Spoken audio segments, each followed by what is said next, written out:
All right, now, everybody. Quiet, listen to me. We're going to start a show.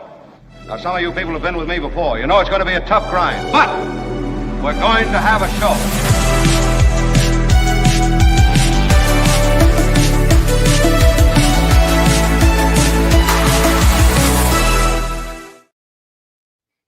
Thank you all, and we've had a very rough time getting the show mounted today.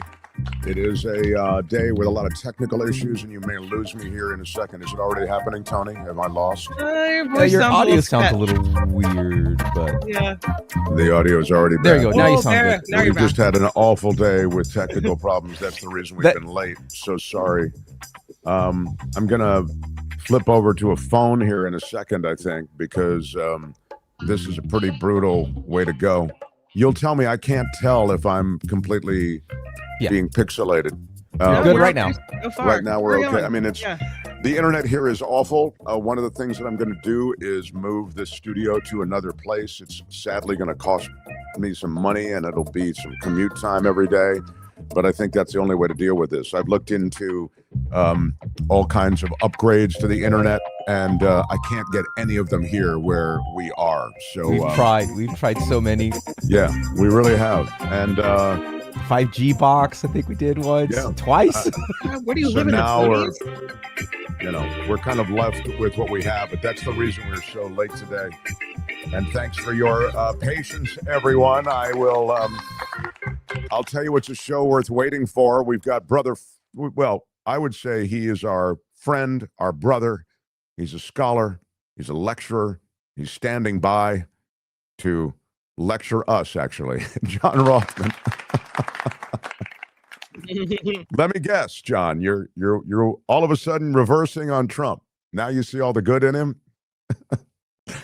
No. Thank you, Dan. It is nice to have you here. Smash the like button if you can. With your iron rod. Right now, there's not much to smash. But I do want to tell you about the flash poll that's up, because it's related to something that I do think is yet another 5-alarm fire within the existing 5-alarm fire. It's a Mark Thompson show. Flash poll. How dangerous is Trump's nationalize elections demand? Extremely dangerous, say 90% of you. Overblown and media panic, say 2% of you so far. Smart political strategy, say 1% of you. And just bluster, not particularly worried about it, 7% of you. I don't want to bias your vote, and I don't think based on the results I need to bias anything.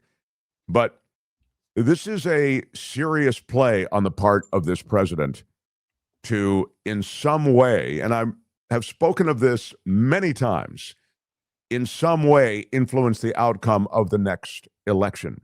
The midterm election is the most immediate concern, and then, of course, the general after that. The midterm of tremendous concern to him, and John will expand on this, because if, as is anticipated, and if history's a guide, would happen under even a normal presidency, this is a presidency that's anything but normal. This guy is hated by much of the public, and those who were the independents who propelled him to the presidency, those polls he is in the cellar on. So you have an electorate who, as I say, in a typical fashion, would vote in the opposing party from the president during the midterm elections. That now has been supercharged because of these radical policies on the part of this president. So he sees the clear indications that the House is going to not only flip, but it's going to be a true repudiation of his presidency played out in a lot of districts that GOP was typically carrying. Facing the specter of that, he is inventing a way to obviate the need for an election, which is to control the election outcome by having his federal government, which is completely populated now by loyalists, having his Justice Department, having his federal election officials handle all aspects of those states that he feels are most critical. It is a huge power play from a guy who's used to huge power plays. And if you say, well, wait a minute, that's unconstitutional, I'll remind you that a lot of what this presidency is about is unconstitutional. The separation of powers is clearly laid out in the Constitution. The institution of tariffs has existed purely with Congress.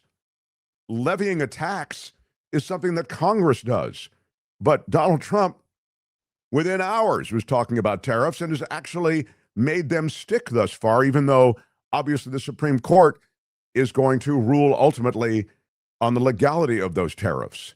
So I'll point to the emoluments clause. I mean, the idea somehow that a foreign government could influence a president by providing gifts and other monies, frankly, because we've seen the UAE just dumped a couple of $1 billion on the president through the cryptocurrency pipeline.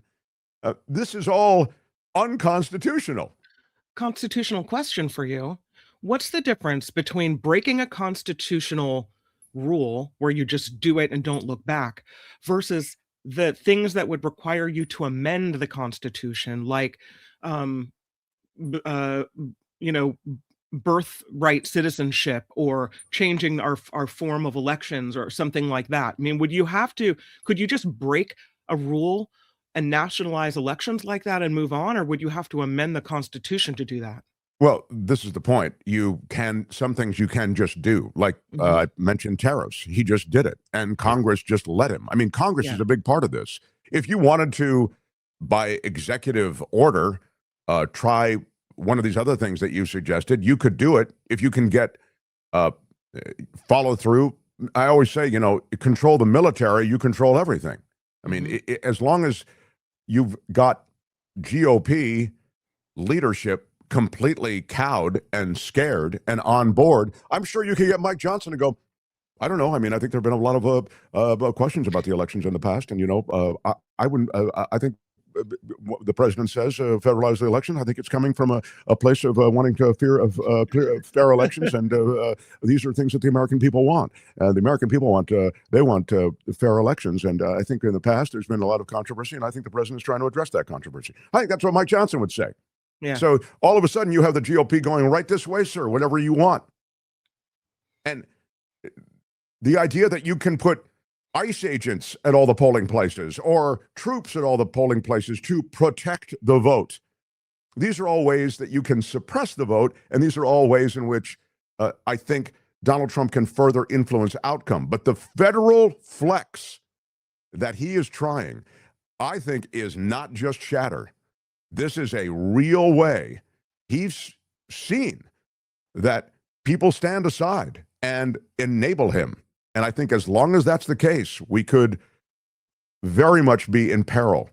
And this thing that we always thought, oh, there's no way. I mean, this is by the states. The president can't federalize the elections. So that's just utterly absurd. Really? Is it? This is a president who has broken government. So your old view of the institutions of government doesn't apply anymore. And as I always say, the institutions of government, those institutions, they're people. They're not just things. They're not laid on from on high. They're not some divine structure that one has to adhere to. Those are people. And once you've gotten rid of the fair-minded people and put in functionaries and loyalists, those institutions operate in a loyal way to whatever the king wants. So again, you can say, and this is Richard Delamater says it in the chat, that nationalizing the vote is the new Greenland. On some level, it's the new Greenland in the sense that I think it seizes the conversation. But I also think, unlike Greenland, I think this is something that he desperately needs. Now, it may not ultimately be nationalizing the elections, but he needs to mess with the election. Otherwise, he's going to lose and his party's going to lose. And the reason he's going to lose, he doesn't care about the party. He's going to lose, and he's worried about Democrats coming into the House and beginning a bunch of investigations, beginning an impeachment proceeding. This is all the stuff that he worries about. He doesn't care about the GOP. He doesn't care about GOP legacy. He doesn't care about policy. So I kind of segued into this right away, as I'm always. I think I'm on borrowed time today because of the tech problems. So I'm just trying to get in as much as I can before I get bounced out by our tech issues here, having huge internet issues. But that's really where I think we stand on this issue, and I'm not alone. I mean, for the first time, I'm just gratified to see some high-profile voices coming along with me. But this is really scary. This is this when and he's done some scary things: take over Venezuela, threaten to pull out of NATO. Like all of these things are frightening. But this taking away the one thing we have, which is our voice, freaks me out more than anything, because that's it. And I think it was, God, who was it? Some late night host last night was saying this is the final piece of authoritarianism. Like this is the final play where you take the elections. I don't know if it's final, but it's pretty close to final if it's not final. I mean, it's the idea, though, as I've said many times before, and I'm sure I'll say many times again if there are not tech issues to bounce me off the air or other issues to bounce me off the air. There will always be elections. Authoritarians want elections. Elections create the impression that the people have a voice. So you don't have to worry about there being you want fair elections. You want elections that some way represent. So the fact that there's an election is almost it's theater. Once Donald Trump has taken control of the elections, then the fact that there's an election is almost, it's literally just a prop in what is a performance that would suggest that he won Minnesota 3 times.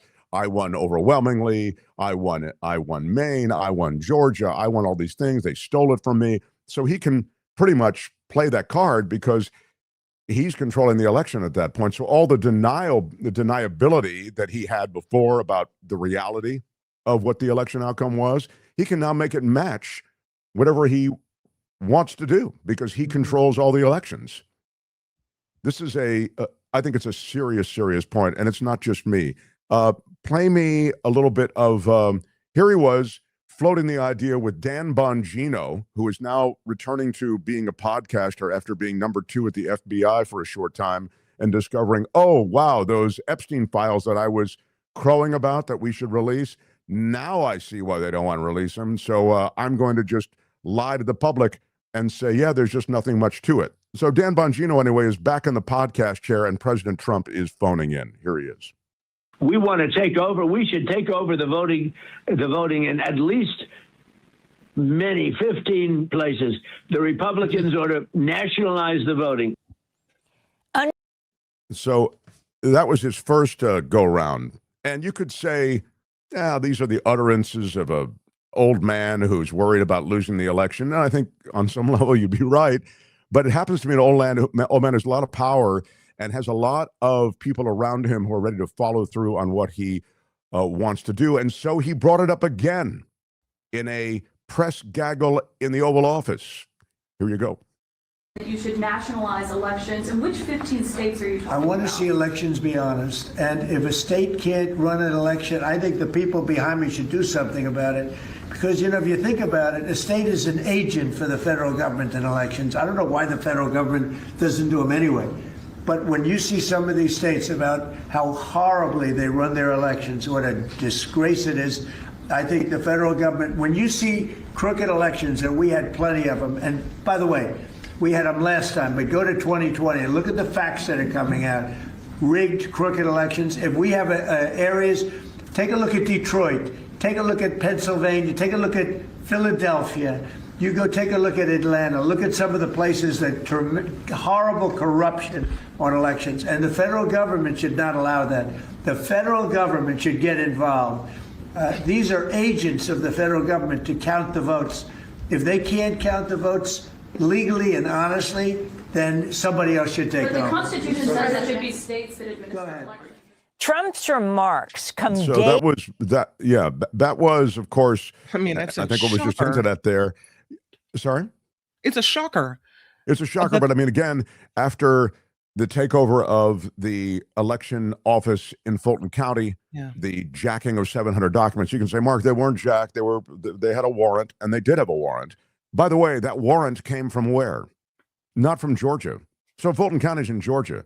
Couldn't get a warrant from any right-minded, reasonable judge in Georgia. They went to Missouri to get the warrant, got the warrant, and then the FBI took those 700 documents along with Tulsi Gabbard running a herd over everything, which makes no sense. We talked to David K. Johnson about this yesterday, and I'll talk to Rothmann as well. But so the idea somehow that you're not beginning what is it's an aggressive strategy to mess with the midterm elections, I think it would be lunacy not to realize that this is something that is happening. Chris Christie, who I'm not particularly a fan of, but I think he's really good on some analysis, and I think he's fairly honest on some analysis when he's not just an effing apologist for some BS policy. He had some thoughts on this, and here he is speaking this morning. Go ahead, please. Kind of interesting, building off the point you were making, Joe, is that, he says, well, the write-in votes and these late votes don't go his way. Let me tell you one of the reasons they don't go his way. Because back in 2020, when mail-in voting became more broadly available because of COVID, he repeatedly said over and over again to his supporters, don't vote by mail. It's crooked, it's rigged, don't vote by mail. And I can tell you that myself and other people around him kept saying, don't say that. A lot of your voters are seniors who are going to be afraid to go out to the poll because they're afraid to catch COVID. And so if they won't vote by mail because you say it's crooked, and the only people who do vote by mail are people who are voting against you, those numbers are going to be even worse.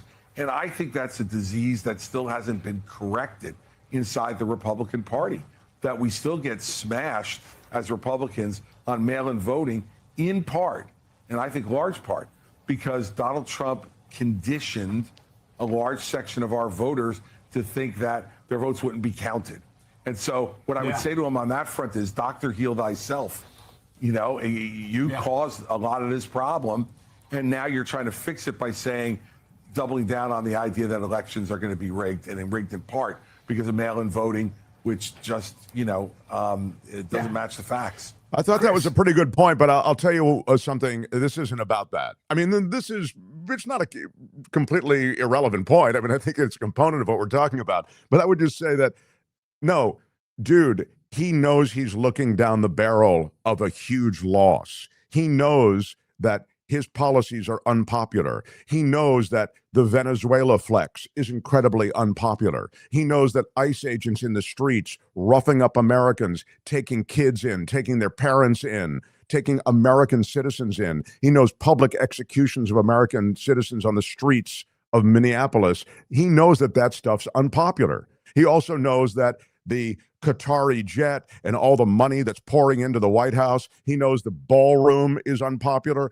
Closing the Kennedy Center is unpopular. I mean, again, these are all little things. Some of the things nobody knows about or cares about, but some of the things they care very much about. So when you put it all together, you have a bunch of things that are really not polling well with the American public. And of course, the economy is front and center. You watch this Gatsby-esque indulgence at the White House level, where it's bow ties and billionaires every night. Meanwhile, people in America are struggling in the same way they were during the Biden administration, let's say. They see the whimsy with which he talks about tariffs, how countries all over the world are kissing his ass. I mean, they are kissing my ass. Exactly.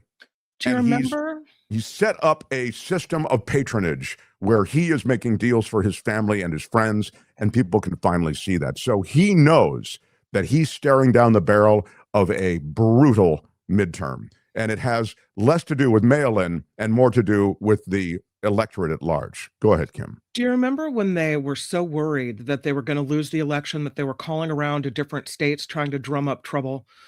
Not only the 11,780 votes, but at one point, Rudy Giuliani called the election people in Arizona and said, and the election official testified before the January 6th committee, and he said, he's told me, Giuliani said, listen, I don't care if it's true.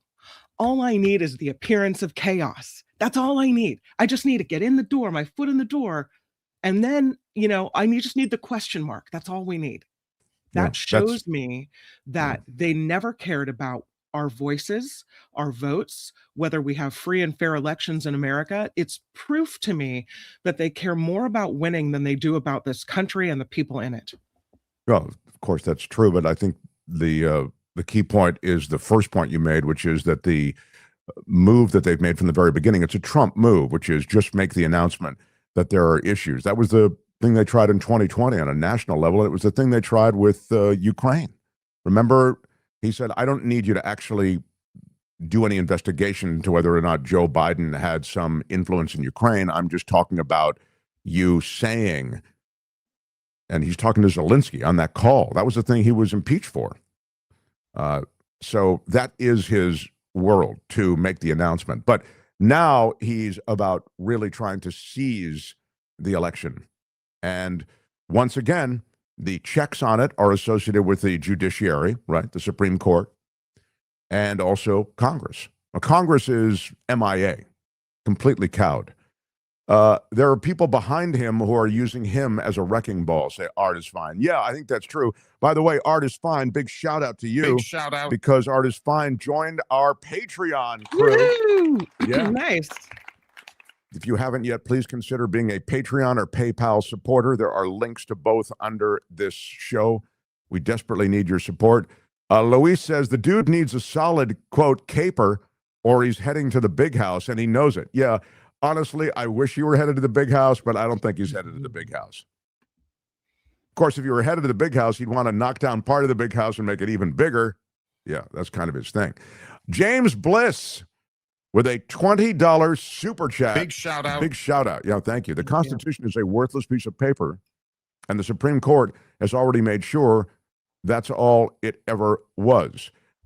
James Bliss, I think you make the point that I make, which is the Constitution is only as good as those who are willing to defend it.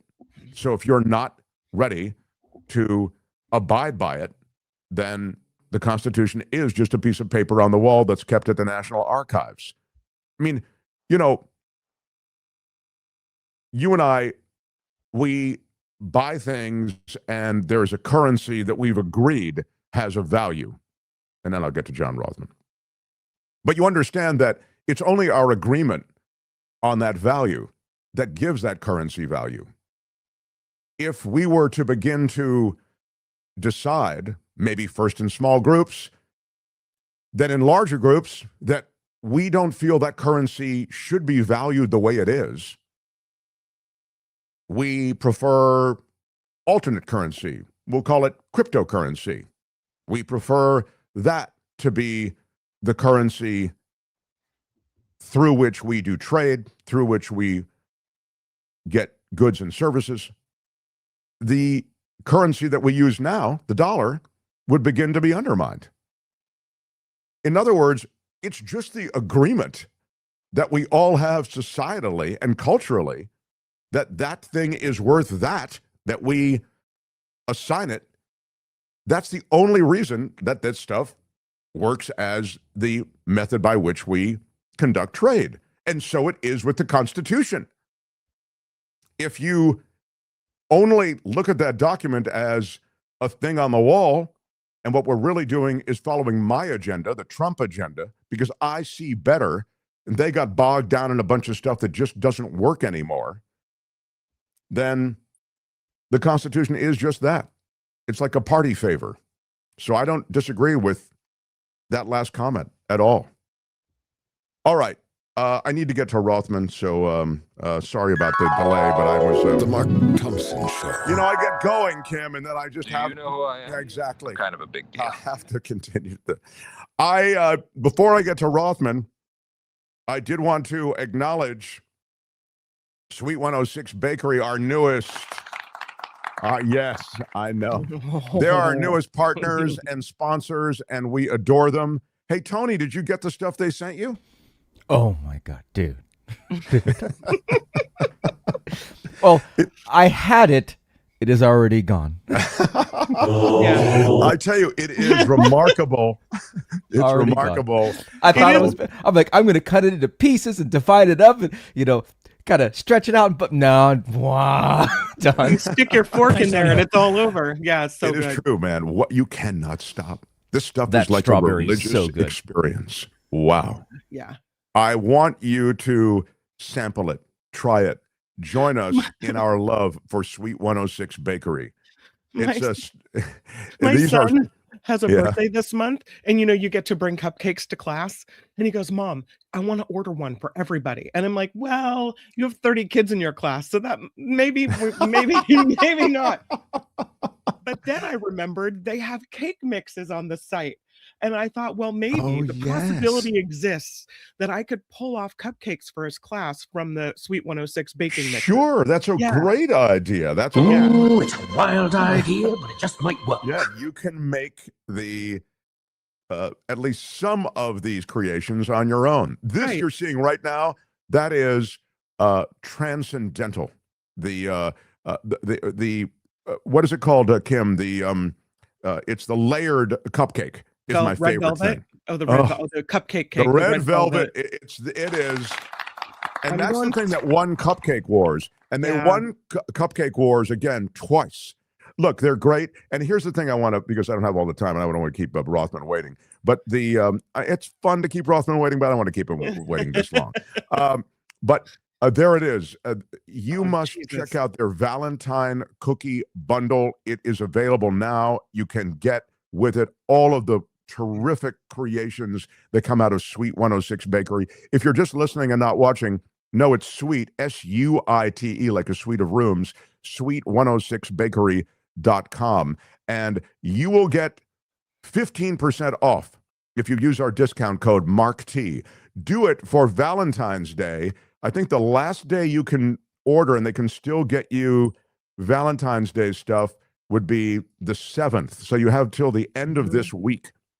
Sweet106bakery.com. Use the discount code MARKT for 15% off. These are small batch baked goods made to order. So you order it, they make it at that moment, and then they send it out, and it's to you within a day, at the most 2 days. But it is a wonderful indulgence.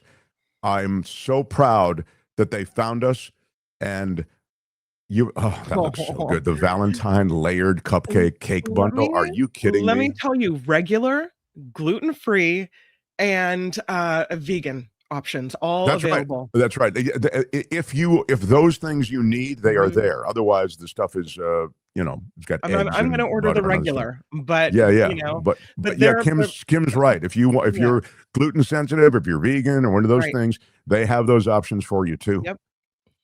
Valentine layered cupcake cake bundle has my name written all over it. Can't wait. Again, sweet106bakery.com. Use our discount code MARKT for 15% off. Sweet106bakery.com. The Mark Thompson Show. This man is a lecturer. He is an author. He is a brilliant presidential historian.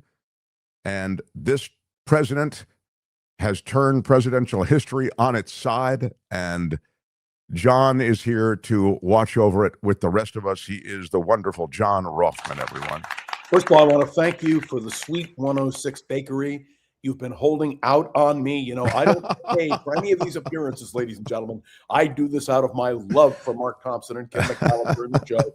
But when you don't tell me about Sweet 106 Bakery, spelled SUITE, I must tell you I'm appalled, shocked, and mortified. Well, I do think now with that preamble that I must get you something, and I will order you something, sir. I need your address. We'll get it. I know you live in some superhero lair there in the I don't know, in San Francisco. I don't know exactly. Again, your life is shrouded in secrecy a bit as far as I'm concerned, but not when it comes to Sweet 106 Bakery.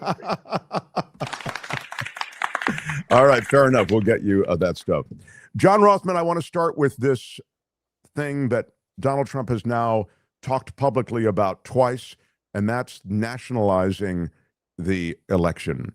Can you speak to this and the viability of this? Meaning, how could he actually do this when you, especially, I'll just remind everyone, have a Congress who really doesn't stand in his way on anything?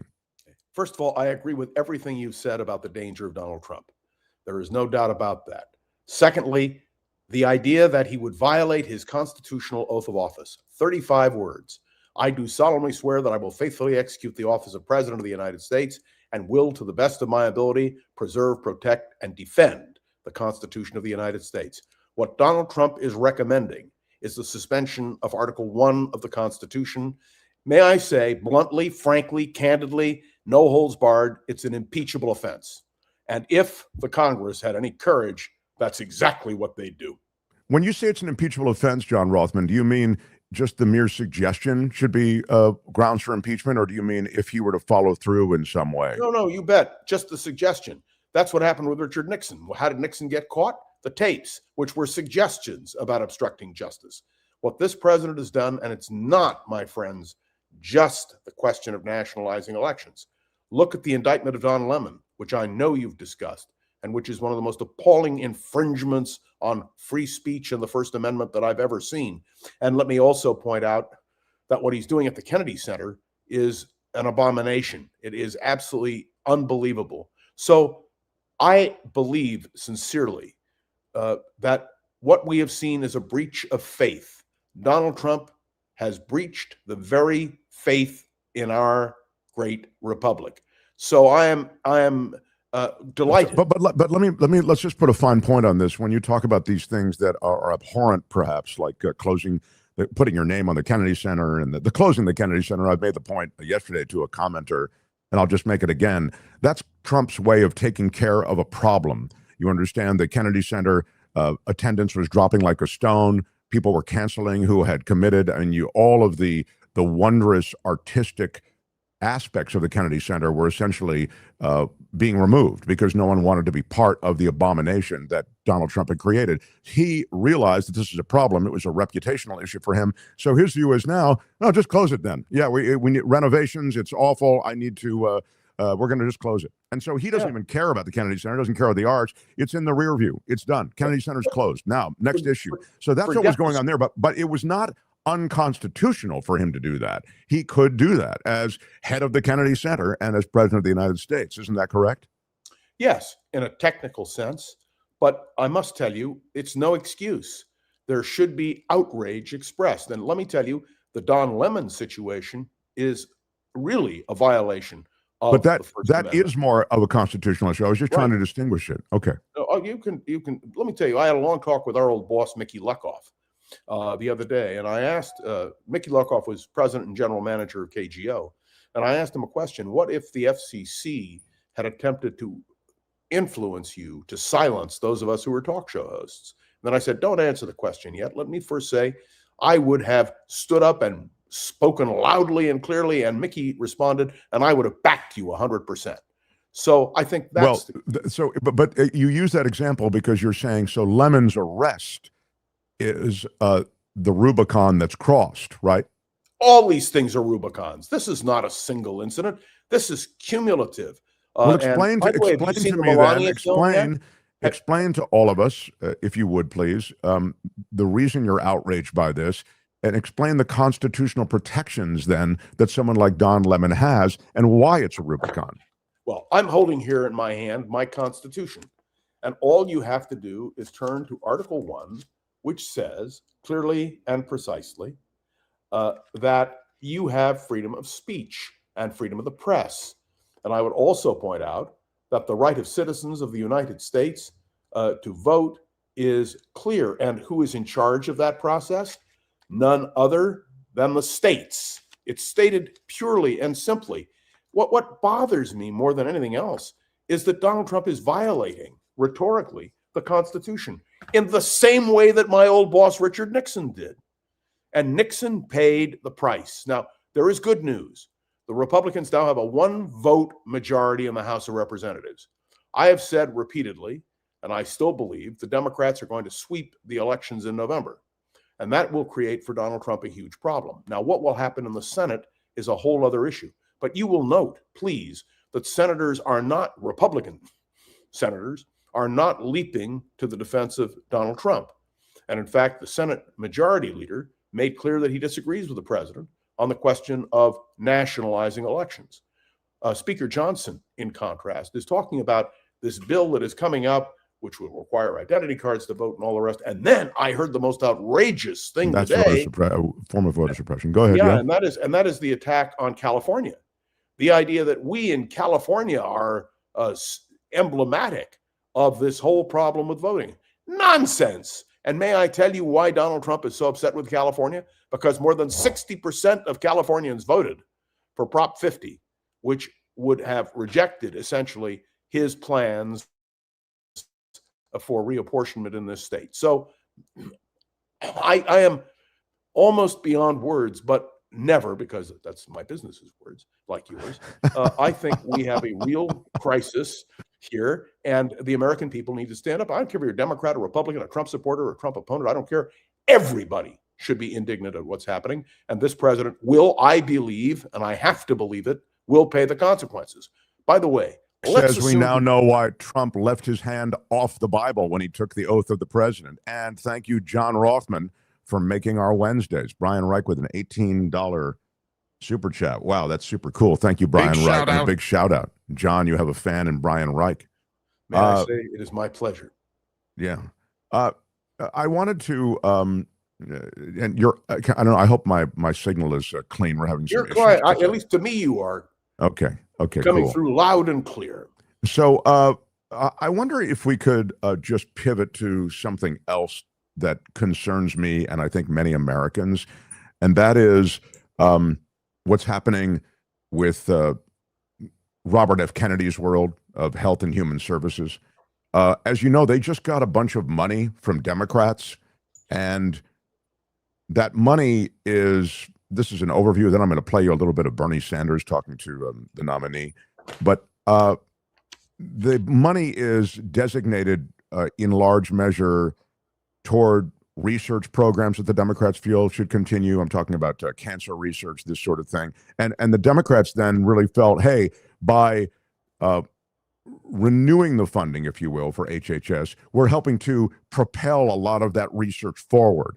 And by withdrawing funding, like somehow trying to choke off funding to RFK Jr.'s craziness over there at HHS, while we do restrict some of it, we also kill off all of these research programs on cancer and so many illnesses, Alzheimer's, et cetera, as those research projects continue. So they decided to fund it. Play a little bit, if you will. I just am saying all of this is happening around against that backdrop that just came down.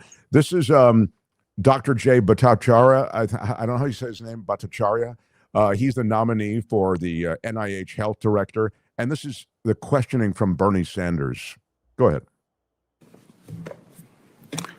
As I mentioned a moment ago, in some cases, we pay 10 times more for prescription drugs, the same drug that people in other countries pay. Something like 1 out of 4 Americans can't afford the prescriptions that their doctors write when they get sick.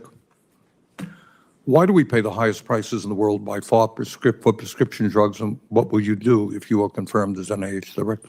This again, I don't have a full answer to that question, but I was just going to say this is from past testimony. Go ahead. And the fact that we do pay the highest prices in the world for prescription drugs. If I'm NIH director, if I'm confirmed as NIH director, I think there's a very specific thing that we haven't done, but we should do. The NIH should fund research on off-patent, off-label use of off-patent drugs, inexpensive drugs. And I'll give you an example from the pandemic, Senator. There was a tremendous achievement, I think. There was a study done in the United Kingdom of a cheap steroid called dexamethasone, very early in the pandemic. If used during... I don't mean to, I apologize, but I don't have a lot of time. And I hear what you're saying, and I'm not in disagreement with that. Question is, historically, the NIH has, as we all know, spent billions of dollars in developing important drugs. And yet, despite that taxpayer expenditure, we end up paying far more than other countries. Should a company that benefits from the taxpayer dollar research, basic research at the NIH, be able to charge any price that they want? Or should we attach to those contracts a reasonable pricing clause that says, hey, if we help develop this drug and it's effective, you're going to have to charge a reasonable price for it? Senator, that's an issue where I think previous NIH directors have said it's very difficult for an NIH director alone to take action. I think that's something that Congress and the administration would have to work together. Not quite true. I think what we're learning from the president is a lot can be done through executive orders. Thank you. That's the point. I think this president of all presidents isn't afraid of that flex. He isn't afraid to say, no, you will charge less. And as you know, John, we do fund as taxpayers a lot of the development of these pharmaceuticals that we then end up paying more than any other country for. Speak to me about systemic changes that might exist under this broken administration. Couldn't there still be some good that could come out of these crazies who have infiltrated this administration, people like RFK Jr.? Not as long as RFK Jr. is Secretary of Health and Human Services. Do you understand this man has inordinate power? He was able to dismiss the entire commission dealing with vaccines, able to stack it with his own people who do not favor vaccines. This is, and I want to say this clearly, Mark, I don't want there to be any ambiguity. This is the most corrupt, dishonest, incapable of dealing with real problems administration in American history. And the problem is the president of the United States. And as long as Donald Trump is president, as long as he backs Robert F. Kennedy Jr., as long as he backs this kind of hoax science, let me tell you something. We're in deep, deep trouble, and the whole world knows it. Let me also point out to you that the president does have inordinate authority in many matters, particularly in foreign policy. I am watching with great care his comments about Ukraine. Did you hear him say that he talked with Putin and Putin was going to ease up? Putin didn't ease up. He intensified the attacks. Are you watching what's going on now in Iran, where 50,000 people have been killed? The president has moved the Abraham Lincoln into position, along with what he calls an armada. And is he going to do anything about it? Probably not. And what can he do? Do you understand? When I give this it's absolutely befuddling to have a president who is so corrupt. By the way, Mark, you and I were in the wrong business. We should have been members of the Trump family because we would have had a profit in 12 months of more than $1 billion. Well, I've talked before about it. I saw that New York Clause. Times piece, and that is 25% of what the family has accrued. In one transaction alone, they got $2 billion out of the Middle East, and I'm by my estimates and estimates of others, $4.5 billion is closer to what Trump is actually and the family is actually taking in. But Donald Trump is supposedly in negotiations, his administration is, with Iran. I wonder if you could speak to whether or not you think you know a lot about the Middle East. You wrote a book about the Middle East. I wonder if you could speak to whether or not you think there'll actually be an American military incursion or any other sort of militarism associated with the American presence offshore of Iran. On Friday next, Jared Kushner and Rich Wolkoff and Witkoff is who you're talking about. Yes. Yeah. Sorry, I got to confuse our old colleague. Yeah, the old sports. They are, in fact, supposed to meet on Friday. The Iranians have already said they reject the fundamental essence of what is being talked about. And so do we attack Iran? And let me point out to you that we just shot down an Iranian drone. And Donald Trump is very proud of that fact. The Iranians, I am sure, are furious. So Witkoff and Kushner are entering into negotiations. To what end? And may I be blunt and tell you that I don't believe anything that Iran says. I think they could sign any piece of paper, they could agree to anything, and it would be pure BS. Well, then you really have parties on both sides that you can't believe, because the Americans, you can't believe them either. Well, I'll tell you what you can believe about America, and that is that America has stood staunchly in the world against terrorism. Iran is the major instigator of terrorism, and the United States is, whatever failings we have, committed to the idea that ultimately Iran should be liberated from the mullahs. I don't know that we can ever do that. And part of the reason is that the Russians continue to back Iran 100%. And as long as the Russians are involved directly, we face then a potential of a nuclear confrontation and, yes, of course, yeah, conflagration. So our restraint, whether it's in Ukraine or in Iran, is due to that simple fact. And I think we need to understand that, be aware of it, and deal with it. Let me be clear. When I talk about the Americans not being trustworthy, I'm just talking about the fact that there are treaties now that have been longstanding for decades, NATO perhaps head of that parade, that all of a sudden seem to be shaky, to be polite. And so and that's because of one reason. Right. That's because of Donald J. Trump. That right. is why I have no hesitation in saying that the sooner we get rid of Trump as president through democratic means, through an election in November. And by the way, you mentioned earlier in passing the Supreme, and that's not a criticism, that was simply a statement of fact, the question of the Supreme Court. I believe that the Supreme Court will strike down Trump's ability to impose tariffs if they follow the Constitution. And I believe just as surely that when it comes to elections and this discussion of nationalization, the Supreme Court, because they do, I think, even Thomas and Alito understand the clear language of the Constitution. I think Donald Trump could not succeed. Now, if you believe that the Constitution doesn't mean anything, then as a nation, we are lost. And I really want to say that. Adlai Stevenson, in 1954, delivered a series of speeches at Harvard University, the Godkin lectures, and he said America is not great because of its wealth or because of its military power.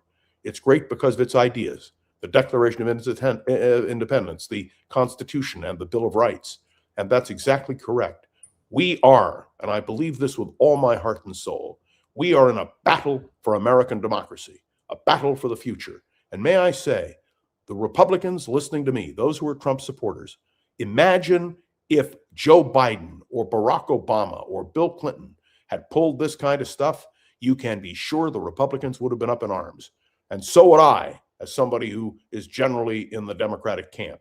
Tony, play for Brother Rothman the Marjorie Taylor Greene thing. Do you have that? She's Did great. I send that to you? All of a sudden, you're pals with Marjorie Taylor Greene. Yeah, Look at not you. really. Look at you. Yeah, well, here she is on just what we're talking about, which is the MAGA and the fact that MAGA is not happy necessarily, and she would say that MAGA itself is diseased and isn't what it represents. Go ahead, Tony.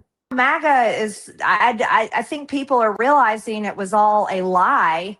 It was a big lie for the people.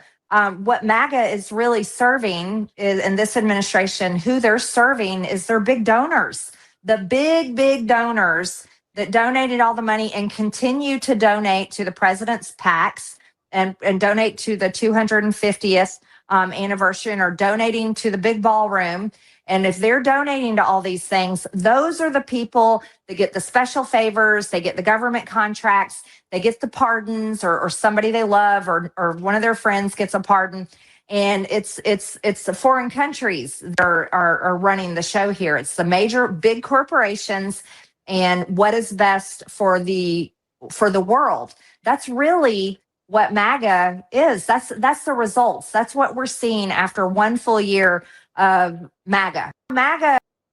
You know, it's one of those things where you go, it took you a full year to come to God on Congress, that. I don't know.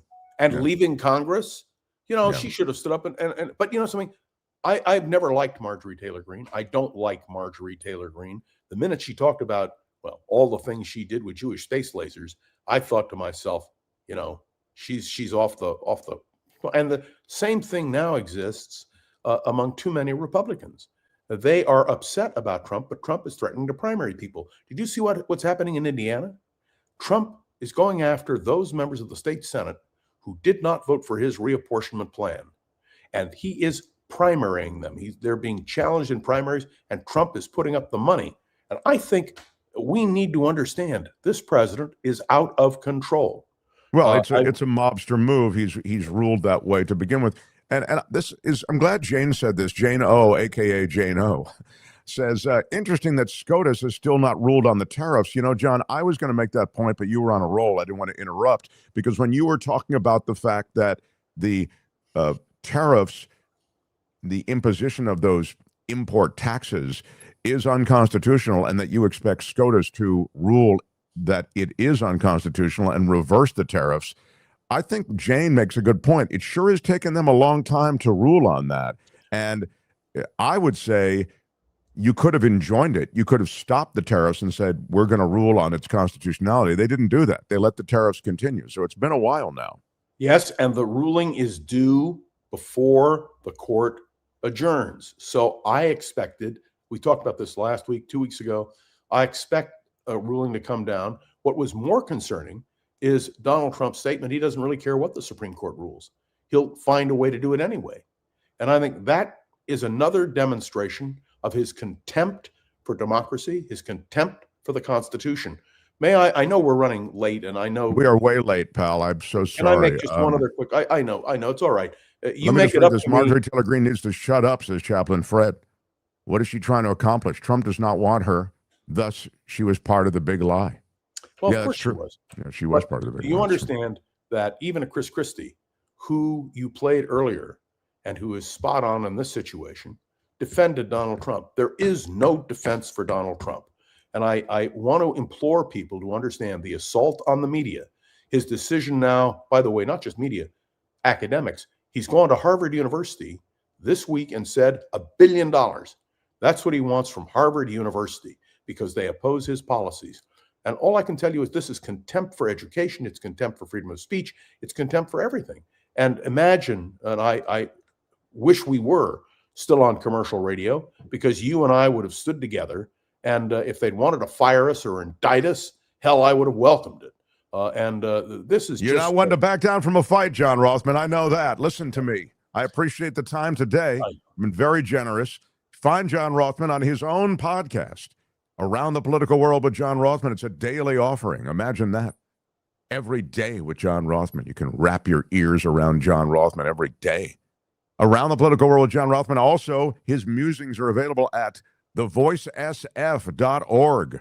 Thevoicesf.org. Find John there. John, I'm going to get you some Sweet 106 bakery stuff, and you're going to love me forever. may I say, I am honored and I'm happy to be bribed with sweets. Ladies and You're gentlemen, the best, pal. subscribe to the program. Make sure that Mark Thompson has all the help he needs, particularly if he needs to go to a new studio. And I want to say thank you, Mark, as always. I look forward to next Wednesday. Let's hope the news is better. Thank you, my friend. John Rothman, everybody. Yeah, no, I know. That's how I feel.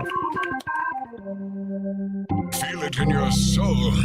The Mark Thompson Show.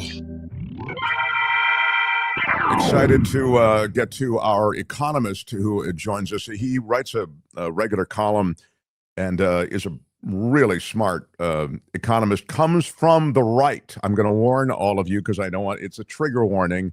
He is a right winger. Okay, he's conservative, but he is not some rah-rah Trump guy. So I'll get to him in a moment. I did want to just get a quick hit of my favorite coffee because I'm a coffee junkie.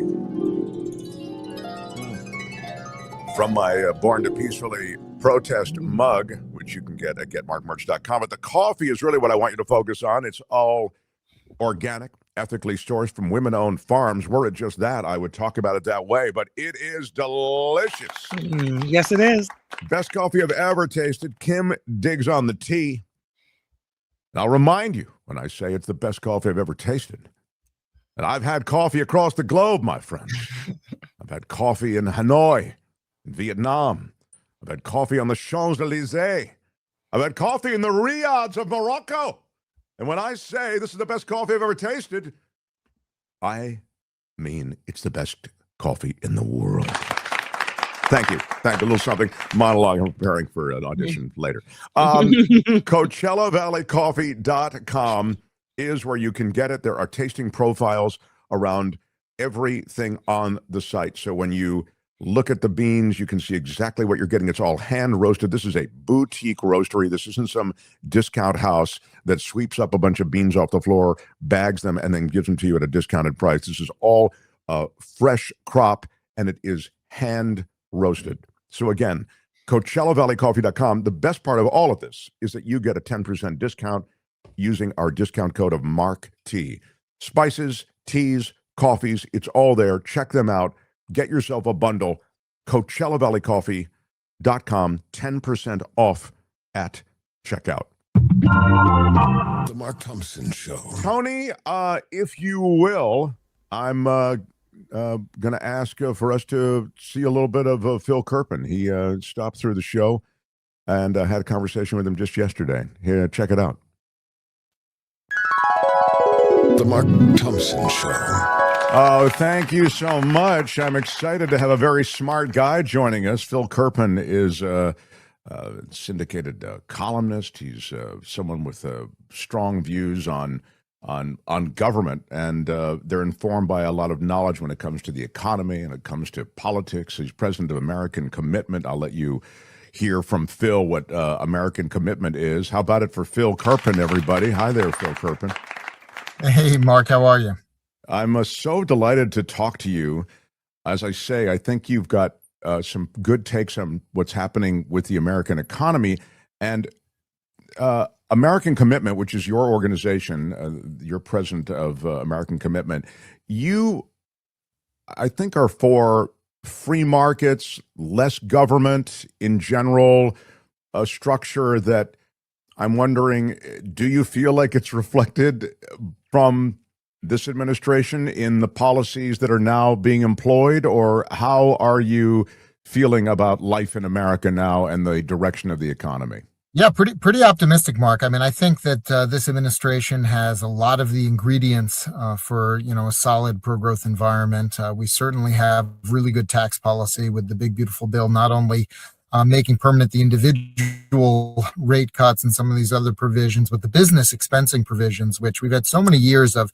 This year you can write off everything you invest. This year you have to have, you can only do this percentage and long depreciation. We now have permanent business expensing, which I think is really, really pro-growth and pro-investment. And I think the deregulatory policy of this administration has been extremely good, especially on energy. And we've seen huge benefits of that at the pump, although not so much in California where you are, as in most of the country because of your destructive state policies.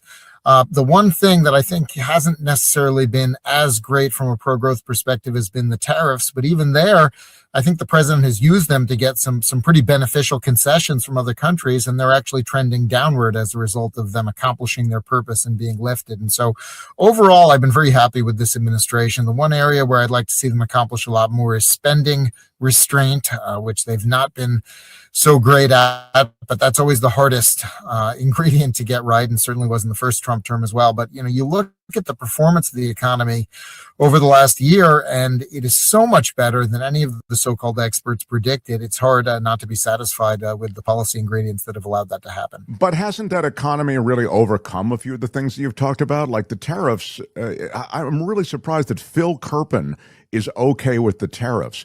It's an executive branch flex that you typically would go against. I mean, if Biden did that, if he started... I mean, Mark, I didn't say I'm okay with them. I think okay. I think the tariffs have been very expensive economically, so I wouldn't defend them on short-term economic grounds. Those costs definitely get passed through to consumers, and we've seen them particularly on things like coffee, where we've put a 50% tariff on Brazil, and that's our number one source. The retail price of coffee went up about 20%, as you would expect. Now, I think the administration has learned some lessons, though. So, for instance, agricultural products that can't be grown in the U.S., like coffee and bananas and such, they're now exempted from tariffs. And this is what I mean when I say the average tariff rate is trending downwards, and in fact, it's about half of what it was at the peak, but there have been some notable concessions. But isn't it true, though, Phil, that it's because the administration sort of found God on the ridiculousness of the tariffs that you say, well, they're coming down. They say they've learned some lessons. I mean, you've packaged it well, but it was a ludicrous policy to begin with. And I'm really surprised that I'm not surprised you're not branding it as such, but I really think in your heart of hearts, you know it doesn't make any sense. And the way it was done, again, through executive fiat, is the thing that I'm really surprised you're okay with. Well, I mean, I'm not okay with it, and I think that I think there's a good chance that the Supreme Court will strike down the IEPA tariffs, the Liberation Day tariffs. Of course, I do think Trump being the way he is, he probably has a fallback plan, and it involves more tariffs, not less, and some replacement under some other legal theory and so forth. I think, the point that I make on the tariffs that I think is really important is they're not good economics. They're expensive for consumers, like any tax hike is. Whether they're good foreign policy is a different question, though. And we did get some concessions that I think are going to end up being very positive. In particular, the United Kingdom has agreed to pay 25% more for brand drugs manufactured by U.S. manufacturers. We've had this persistent problem with other rich countries using price controls to avoid paying anything near the market cost of drugs, which forces the full cost of research and development to fall on Americans. If we could get other rich countries to pay more for drugs, we would get a lot more new drugs developed, and the U.S. price, all else equal, would tend to be a little bit lower. Now, the U.K. is not a very large market, so it's probably not going to have much of an effect by itself. But if we could get Europe to make a similar concession, that would be really, really positive. And so there have been some breakthroughs where I think, we're able to lift the tariffs and say, hey, we're actually a little bit better off now because of policy concessions we got from other countries. But the point that I think is so critical, and that I think you would agree with, Mark, is let's not delude ourselves to think that the tariffs themselves can somehow make us better off economically. They are taxes that do get passed through to consumers, and we pay for them. And so I'm not Pollyanna-ish about that. I just think, you do need to look at the end results a little bit, and they may involve concessions from other countries that do make us better off. Fair enough. I would say two things. One is that it's a shame we can't bust down some of those prices for pharmaceuticals in this country. Since we pay more than any other country on earth, we're excruciingly tough on our own people. Well, part of it is ending the free ride that these other rich countries get, Mark, because if you got Europe and if you got Europe and Japan and Canada and the UK to pay real market prices, we would get a lot more new drugs developed, which means you'd have a lot more classes of drugs with competition. The U.S. price would tend to be lower just based on the economics. I mean, there's going to have to be some return on capital of developing these things. If there's only one country in the world that really has market pricing, that all falls on us. And so I think Trump's idea is let's meet in the middle. Let's get the other rich countries to pay more, and we can pay less, and we can still have the same incentives or even stronger incentives for new drugs. Fair enough. I would say also that insurance companies have a role in it, because insurance companies essentially underwrite a cost that is inflated, and that happens across the board in healthcare in this country. You know that, right?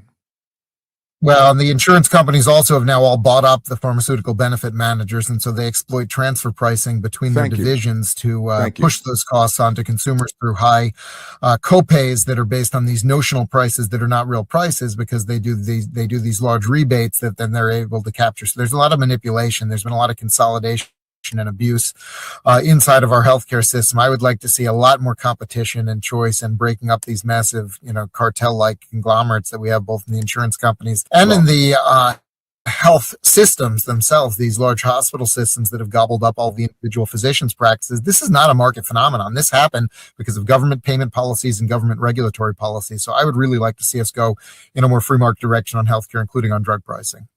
Well, the insurance companies essentially, to me, have always been middlemen. I don't understand why they exist at all in the entire healthcare system. I mean, they're just taking a chunk, and they're one of the reasons that we're paying more for pharmaceuticals and for all the other things on down the way to which you've referred.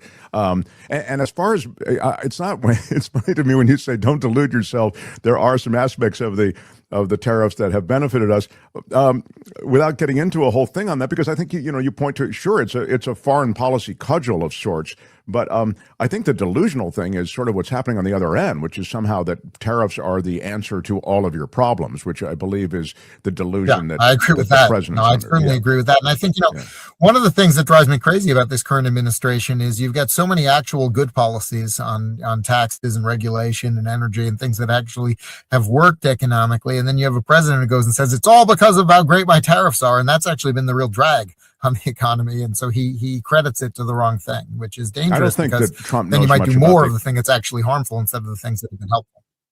Yeah, I don't think Trump knows much about the economy in general, but those are my thoughts, not yours. But I do think that when you point to energy, I lament the fact that most of the world, in fact, all of the world, has embraced alternative energy, particularly with the kind of energy drain that these data centers are taking. And the future of AI is very energy intensive, as you're aware. And to have the president just come in and again, by just fiat, close down wind farms, close down solar farms. I mean, this is that are close to completion, as you know, close to going online.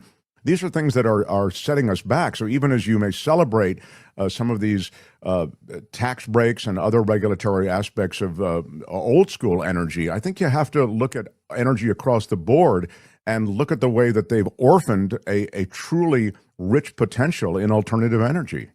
Well, Mark, I think that what we want should not be energy policies that say we need to go all in on oil and gas or we need to go all in on wind and solar. We should want energy policies that say, let's let the market decide what makes sense. And I think, we so heavily subsidized and in many cases mandated the use of wind and solar that it's hard to separate what the true economics are from the political economics. And, I think to a certain extent, you do have an overcorrection in this administration where they say, we're going to deny permitting and other things like that. But I think most of the correction away from wind and solar has just been removing the privileges that they have in terms of the subsidies and the mandates. I don't have a problem with that. I think if you have a level playing field, that's good. Yeah, sorry to interrupt. I was going to say that I love the first part of what you said, and the second part I would just take issue because, as I just said, that he's closed down. The administration has closed down these things that are close to being online. So it's more than removing subsidies. I mean, they are scotching. Some of that. Although I think that.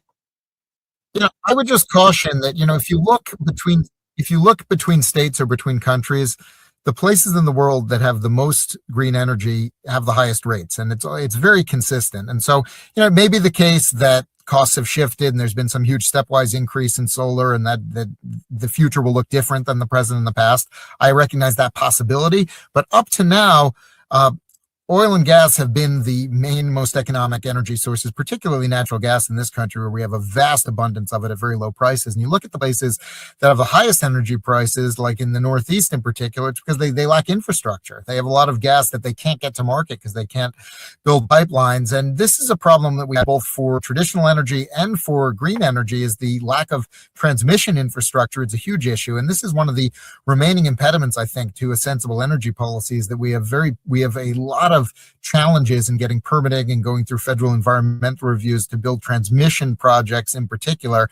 And you're right that data centers put a lot of demand for energy, but if you look at where they're being located, they're being put in places that already have low energy costs for the most part. And so it's more that low energy costs, I think, are critical input in this. I don't think it's necessarily the case that we can't have both low energy costs and AI. And you look at kind of the future, and I think we may have data centers in orbit where you have 24/7 solar and you don't have, nearly as many issues with intermittency and needing backup as you have on the ground. Both Elon Musk and the Google guys are talking about, let's just put the whole data center in orbit with 24/7 solar. So you don't always know what the future is going to look like. It's not always, what the fight is about right now. It might be something totally different. But I think from a policy standpoint, you want to make it possible for investments to happen and for technology to be deployed, whatever that technology is. What you don't want are mandates and subsidies that distort the market. And so to the extent we're getting rid of Biden policies that mandate and enforced wind solar, I'm totally for that.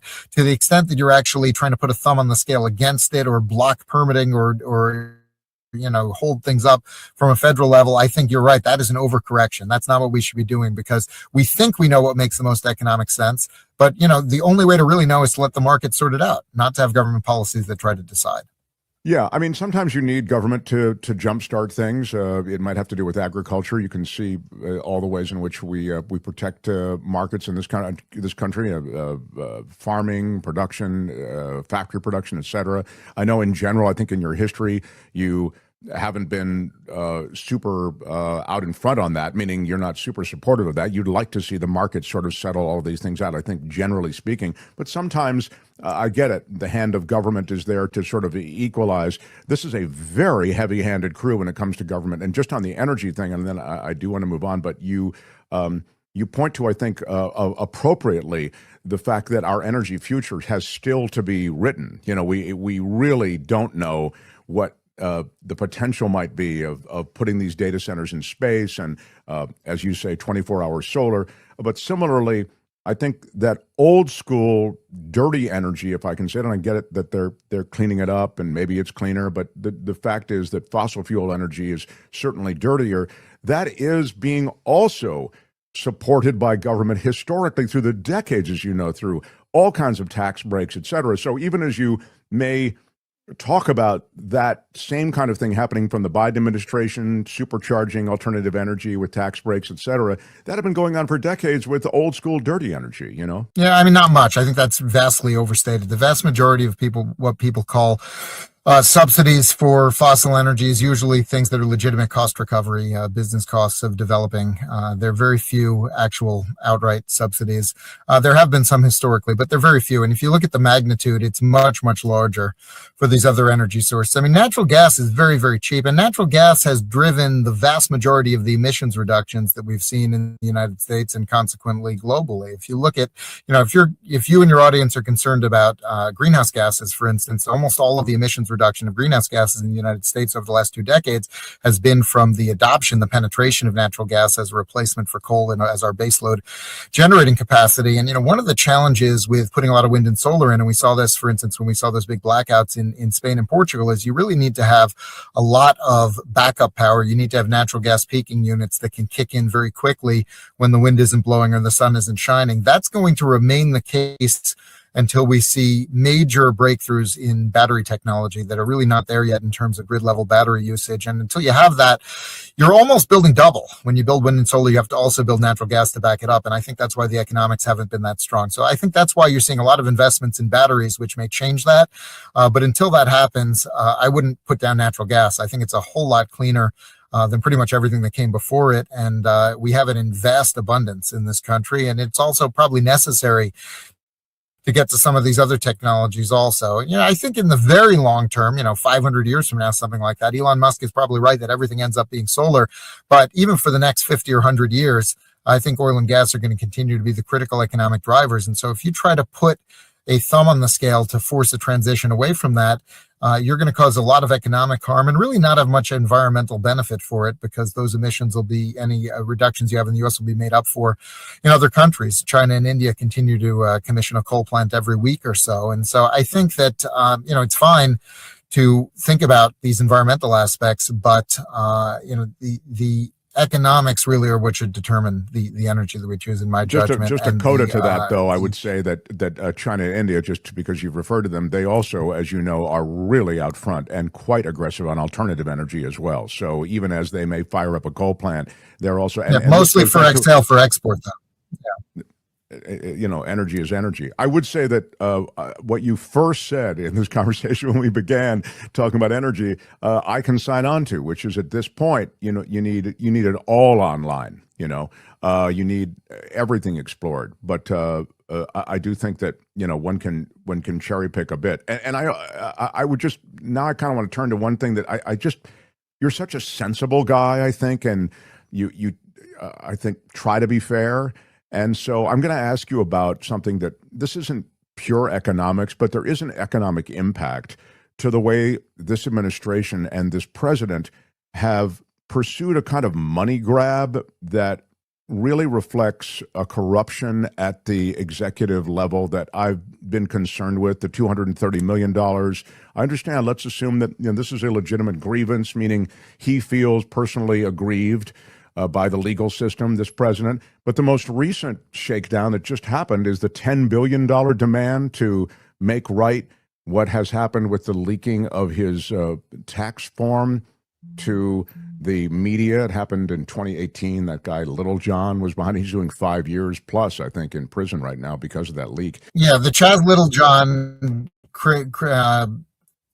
expropriation and transmission of the confidential tax returns of 50,000 some taxpayers to ProPublica and the New York Times was one of the worst crimes. I actually think the 5-year sentence he got was somewhat light. The fact that he was able to negotiate for a single count in that plea deal when he had stolen up to 15 years of tax records from 50,000 individuals.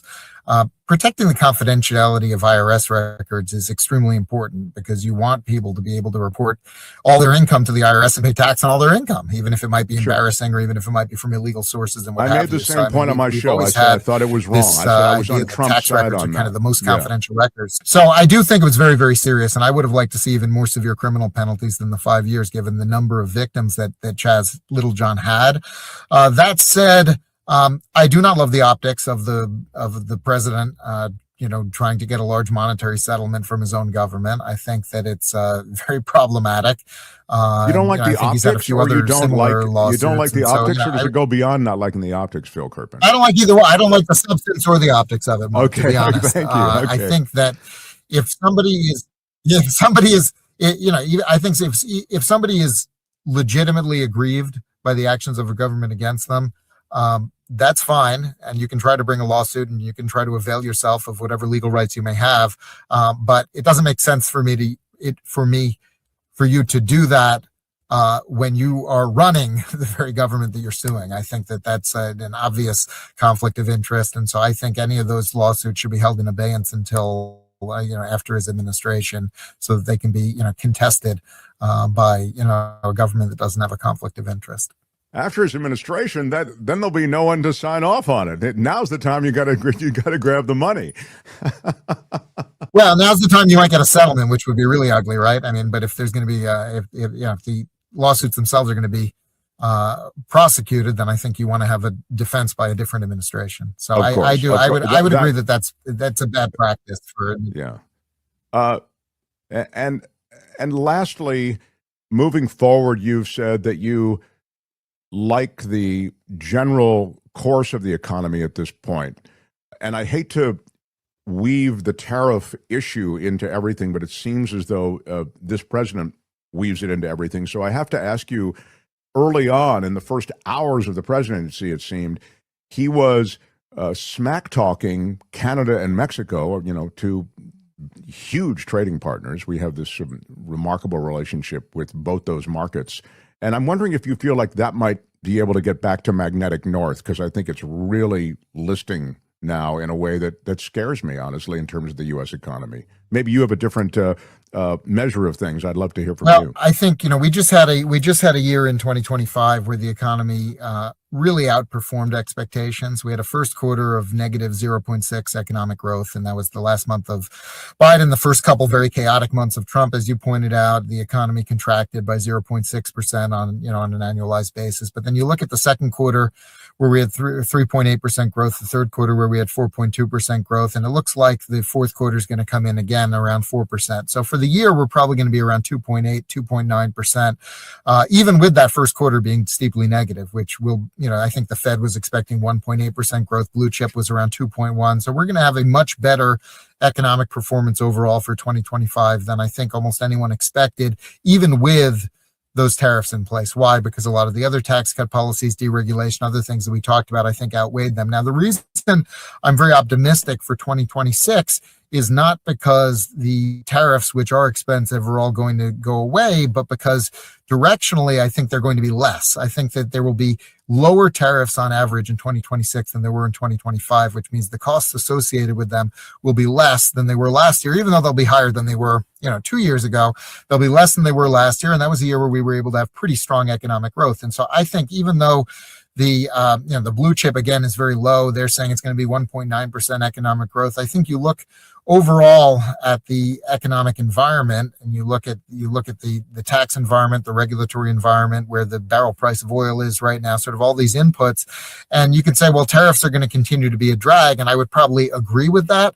But I think to the extent that they're a factor, they will be less of a negative than they were last year directionally, because they're more likely to be loosened than they're more likely to be lowered than they are to be raised. And so my overall outlook for economic growth for 2026 is still 3% plus. I think we're going to have as strong a year as last year, if not stronger, because I don't expect us to have to dig out from a negative way we did from the first quarter last year. What's your view of rates in our final minute or so, Phil? The new Fed chair, likely appointee, will have to sort of weather the headwinds of a president who makes his demands on what should happen with interest rates very clear. What's your vision of the way it should go? Well, I think Kevin Warsh is going to be very independent, actually. Contrary to what the president says he wants, he went with somebody who is very strong-minded and who has a lot of experience at the Fed, being a former governor. And so I think he did kind of the opposite of probably what his own impulse was, which was to put, someone ultra MAGA who just kind of rubber stamp things from him. He did not do that. He put someone that I think has very strong, well articulated views. And I do think that you look at Kevin Warsh's voting record when he was on the Fed, and he was an inflation hawk. This is not someone, I think, who's just going to say we're going to go back to a zero interest rate policy and explode the balance sheet and try to juice the economy, whatever happens with inflation. I think he's going to be the opposite, actually. I think you're more likely to see the Fed balance sheet return to running off, at least by runoff, if not more aggressive based on his public statements. And I think this is someone whose goal is going to be to stabilize the dollar, period. And that's going to be the objective from this administration, from this next Fed under Kevin Warsh. And I think that's good. I think you want a monetary policy that's just that sole goal is to try to stabilize the dollar and let people make the decisions that make sense in an environment where you have as stable a dollar as possible. Now, my outlook for interest rates, I think I think my inflation outlook is very tame right now. I think you look at all the numbers, the official numbers are around 2.6, 2.7, but there's a lot of lag in the housing component of that. I think inflation right now is probably a little bit lower than that. It's probably in the low twos or even around 2 right now. So I think there is room to go lower on the short-term rates without igniting inflation. And if you're doing that at the same time you're running off the balance sheet, I think that could actually, you could do it in a way where you are lowering interest rates without adding really much liquidity and without creating inflationary pressures. And so I think that you could see lower short-term interest rates and you could have the inflation outlook could remain quite good under this next Fed. I would just caution people, and I've been saying this a lot, don't assume that lower short-term rates from the Fed means you're going to be paying less for mortgages, you're going to be paying less for car loans. These longer-term rates, particularly mortgages, they move with the 10-year Treasury. They don't move with the short-term rates. And the 10-year Treasury is controlled more by the fiscal outlook than by Fed policy. And if we continue to run these enormous federal deficits and have this big federal deficit outlook, those rates are not going to come down. So I look more to Congress. If you want those rates to come down, I think we really need to get some spending discipline from Congress. And I'm not sure we're going to get much of that this year. Yeah, it's funny. I was going to touch on that with you. I'm glad you touched on it. And the other thing that you touched on, which I was going to get to, was the dollar. And I guess I have one quick follow-up on the dollar, and then maybe the debt we can talk about in your next visit.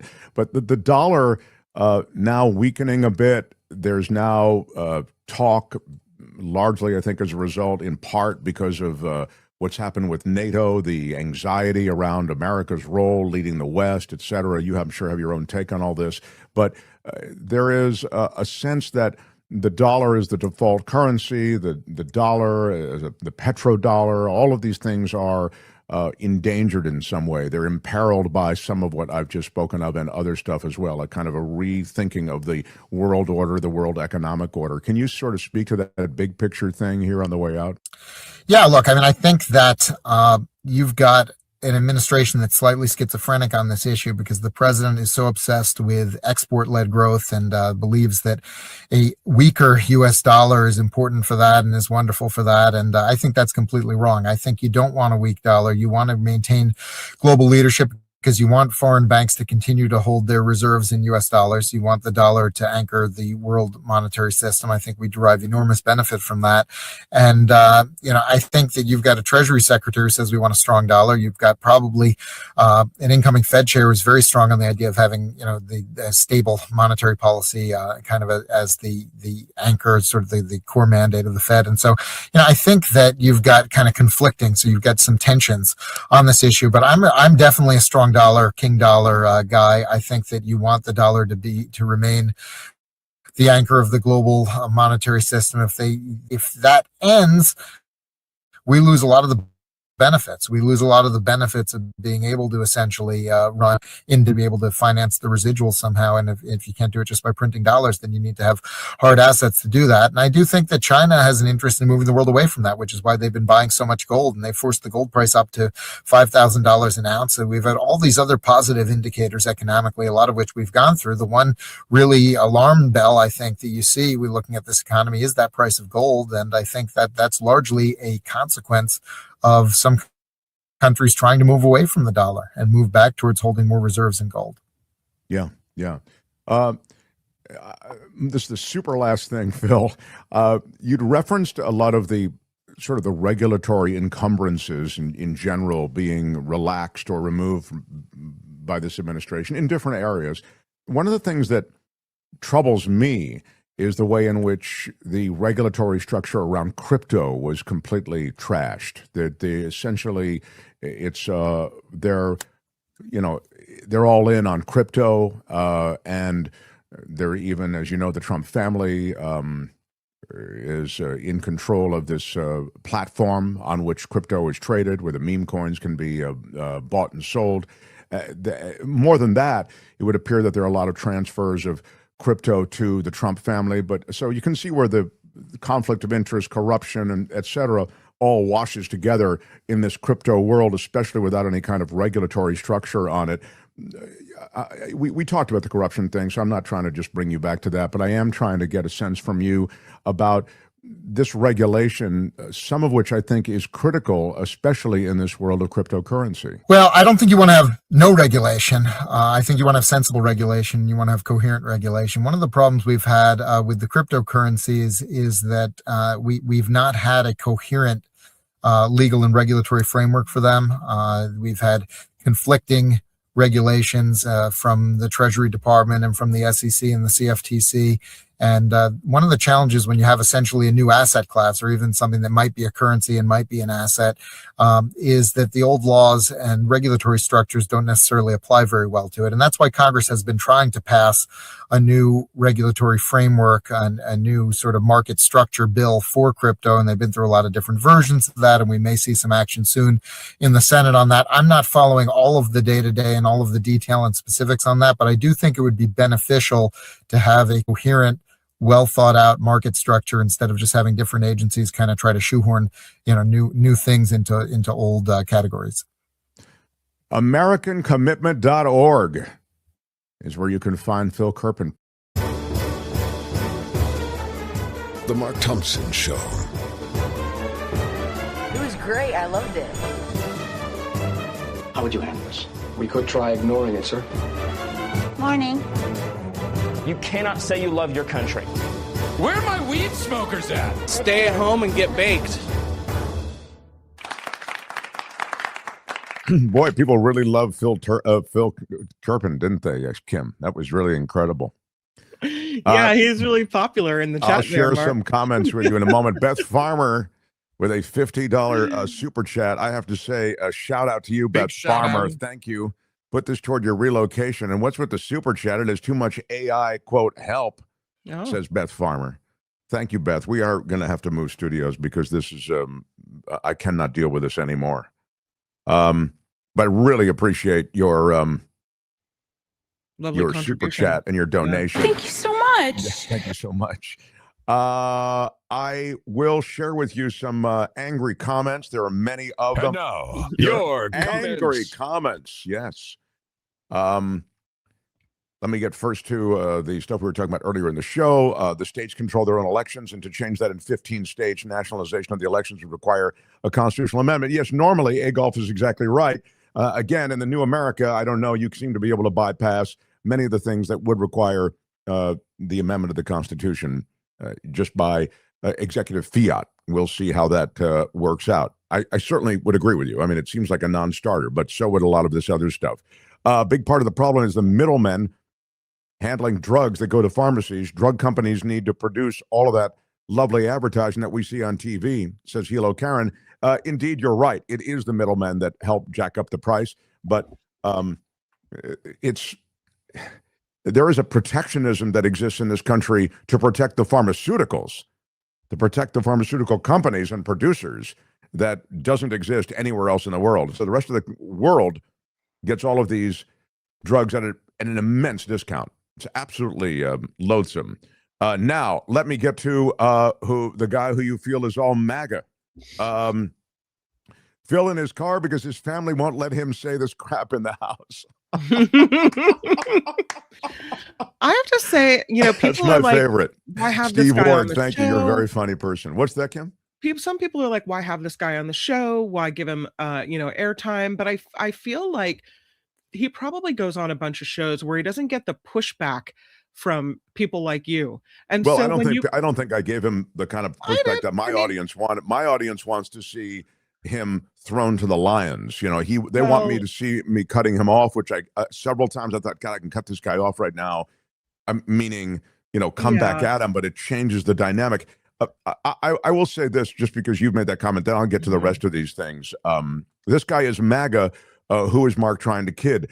I just don't think he is MAGA, Chad. Now, I don't mean that he's right, and I don't even mean that his general outlook toward the world and what we need is correct. But what I do think is that I can have an intelligent conversation with, and you may say, well, it's not an intelligent conversation. He, stipulates to a bunch of things that just really aren't true. I mean, a conversation that you can listen in on with someone who comes from that end of things. He is not MAGA, okay? You just heard him criticize Trump. Again, I get it. I got to sort of drag him there, but then he does, all right? You may consider him a version of MAGA, and we can have that conversation. But what I talk about on this show occasionally is our silo, our echo chamber, and how we are so in it that you don't even realize the crap that I see it every day, way more. I can really bring MAGA people on. This guy's not MAGA, like the kind of people I can really bring on. I mean, I'm with him every goddamn day. And I'm telling you that the idea somehow that you can't listen to what this guy says to learn a little bit of these biases and the way they couch them in various rhetorical tricks, I think there's something to be gained from that. Now, there's something else going on here, and I'm going to get to the other comments because I'll let you savage me, and I want you to savage me and go for it. So I'll read them all the ones critical. Mark's out of his mind. Where'd you get this? We don't have time to beat up on Mark today because we have to save the planet. I've got to get to Belinda, but I just want to make it clear that there's something called audience capture. And audience capture means that you do something here as a creator, which is what they call people who do YouTube shows, etc., as a host. And because your audience is so in the tank for a certain position, you only bring people on who buttress that position or echo that position. That's called audience capture, and that's how to build an audience. So conspiracy theorists don't bring people on who undermine the conspiracies. They bring other conspiracy theorists on, and that's why they have millions of followers. So you could easily do that, I think. I try to at least get somebody on, have a reasonable conversation with them so that we can learn kind of what they're thinking. Maybe that was unsuccessful. Maybe it went on too long. I think I can reasonably have a meeting about that. Probably did go on too long. But the idea of having him on as an awful thing, no, I just don't buy it. I just don't. And so, but let me be savaged by the audience. Mark, you lied. This guy is a super Trumper. I don't think that that's true, but you may disagree. Phineas clearly did. I trust a non-MAGA economist more. Invite one of them to the show, says Rain. And we do invite one of them to the show. I just had one on last week. I mean, and when we talked to Bill Black, he's a super progressive guy, former whistleblower, brought down the whole SNL crew with the SNL scandal. Amazing. He's a brilliant economist. David K. Johnson is an economist of sorts. So is the continuous quantitative easing affecting these, quote, stable markets? Is laundering out toxic fraud in the system using taxpayer money sound economic policy to build confidence in the markets? Says Zero Sum. Yeah, I mean, there you go. You take a sick economy, a corrupt economy, and you keep feeding money into it that way, in the sense that quantitative easing, and you end up, washing away those things that are corrupt and that are problems. I take that point. Did someone MAGA put something in Mark's Coachella Valley coffee today? Citizen Morgan, very funny. I think before we get to Belinda, we need a sip of coffee. Kind of reset. Isn't that true? Ask him about his thoughts on the bond market, says James Bliss. Exactly. We got to interest rates, but the bond market, it tells you everything you need to know. Those who essentially buy into America through treasuries, you're having to jack up those bond market prices because there just isn't faith in those managing the American economy. I take that point, and maybe that's a point I should have made to him. I can't believe you cut Rothmann short for this guy, says Candace Mick. All right. Ask him where the $18 trillion in tariffs is. Exactly. We've talked about that before. It's a total it's ridiculous. The 18 trillion we've spoken, the numbers that Trump pulls out of his ass, just absurd. Latasha Jackson says, I think Mark wants us to see all the good Trump is doing with this guest. LOL. He's not, though. No, I'm, where I stand on all of this. People like this, that the free market can solve everything, have no solutions for healthcare. I agree. I don't think healthcare is an issue. I don't think when you start talking about a war on consumers and consumerism, which is feeding this economy. I'm sorry, I'm trying to do this at the same time. I think you're right. So I don't disagree with a lot of what you're saying substantively, but I think the idea somehow that we cocoon ourselves in the guests we bring on, most of the time, I'm bringing on guests to talk about Social Security, healthcare, the situation with the economy, of foreign policy, corruption, domestic policy, ICE policy, immigration policy. We talk about that all the time. And then once in a while, I lob in someone like this to, again, sort of recalibrate or reframe some of the ways we see these arguments, suggesting that this is the way they see it. So again, I'm overwhelmed by the response, but I'm not in a way surprised, and I get it. And maybe I was too polite to the guy, but there you have it. Well, I'm sorry to make Belinda wait. I had a major thing, and the audience is coming at me. I mean, God damn it, man. I mean, They do this to me all the time. I don't know what the hell they do I know. it for. I'm sorry. All right. This is something that you won't see anywhere else across YouTube. No other show's doing it. This is, it's the planet, stupid. The planet Earth. Some call me nature. I am very passionate about the planet Earth. A living, breathing planet capable of sustaining whatever life forms we see fit to deposit on it. Spock, judging by the pollution content of the atmosphere, I believe we have arrived. It's the planet stupid. No. It's the planet stupid.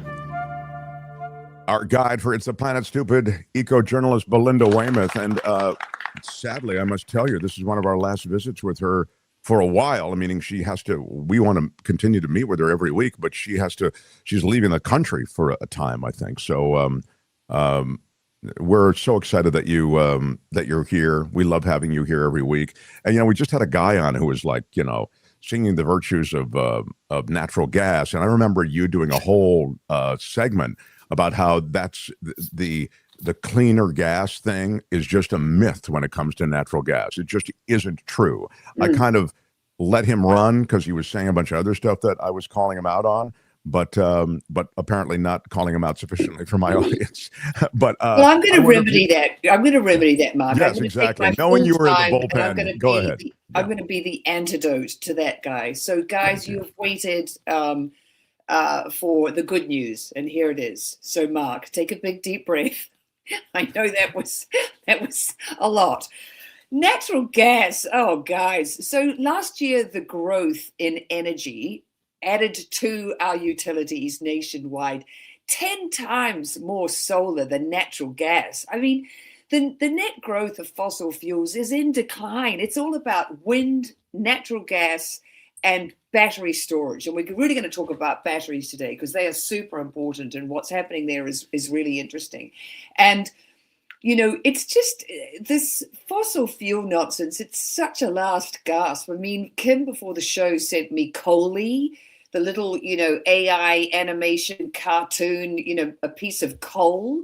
I mean, pathetic. Sorry, if that's the best you can do, Trump. This is yeah, that's this is not going to give us AI generated. I mean, so rudimentary. It's an insult to us as a sophisticated audience. So Trump talking about this energy dominance, we're not moving towards it. What he's doing is moving us away from it. It's just insanity. And again, 10 times more renewables last year than natural gas. So take that, audience and previous guest. And yes, have at it. Thank you for that. So much of as he was talking about energy and fossil fuels and old school energy, I just thought of everything you've talked about in that regard. But Yeah. I think the rest of the world, and this is one of the things I did say to him, you can point to China for putting coal online, but they're also putting on so much in the way of alternative energy. I mean, they are becoming world leaders in alternative energy. China is. Yeah. Well, we right now are playing catch up with batteries, but I want to tell you, Biden put in place, he gave us a gift in the IRA, the Inflation Reduction Act, with the biggest amount of money ever given to the fight against climate change and for the transition to renewable energy that the world has ever seen. And yes, Trump has come in and he's gutted it. He's got a war, as we know, against offshore wind. But I just want to let you know that he is 0 for 5 in his fight with the offshore wind turbine. Yeah, Trump is losing in court. That's right. He lost for the 5th time in a row on Monday. A judge threw out his, stop to Orsted. These are multi-billion-dollar projects. Some of them were operational when he called a halt to them. Well, that's all out. They're in production. That's game on. But the interesting thing is, so with the big beautiful bill, they took away things and they left things and they did all these things. It's just sort of a mishigas of stuff that they did, and they took away the rebates for people buying EVs. If you bought an EV, you got $7,500 back from the federal government. Well, that was gone, and they're fighting California's move to all EV sales by 2035. But we're fighting them in court from here. But one of the things that they left in, and then the war against solar and wind, as we've just discussed. But one of the things they left in were these tax breaks for battery manufacturing. And so what's happening is you've got all these big automakers, like Ford, like Tesla. I mean, Tesla's EV sales are down, and Ford had this $20 billion hit because they were transitioning to EVs. But what they've done, and this is kind of clever, is because there's still this tax break in place till 2036 for the building of batteries, Ford has taken their production lines that were for EV batteries and said, okay, we're going to build the big boys. We're going to build utility size, and this is their batteries, and I've sent through pictures of them. They're the size of shipping containers. That's them. They're absolutely enormous. Wow. So what Ford are now going to be building on the production lines that were going to be for their EV batteries. So what we're having is, rather than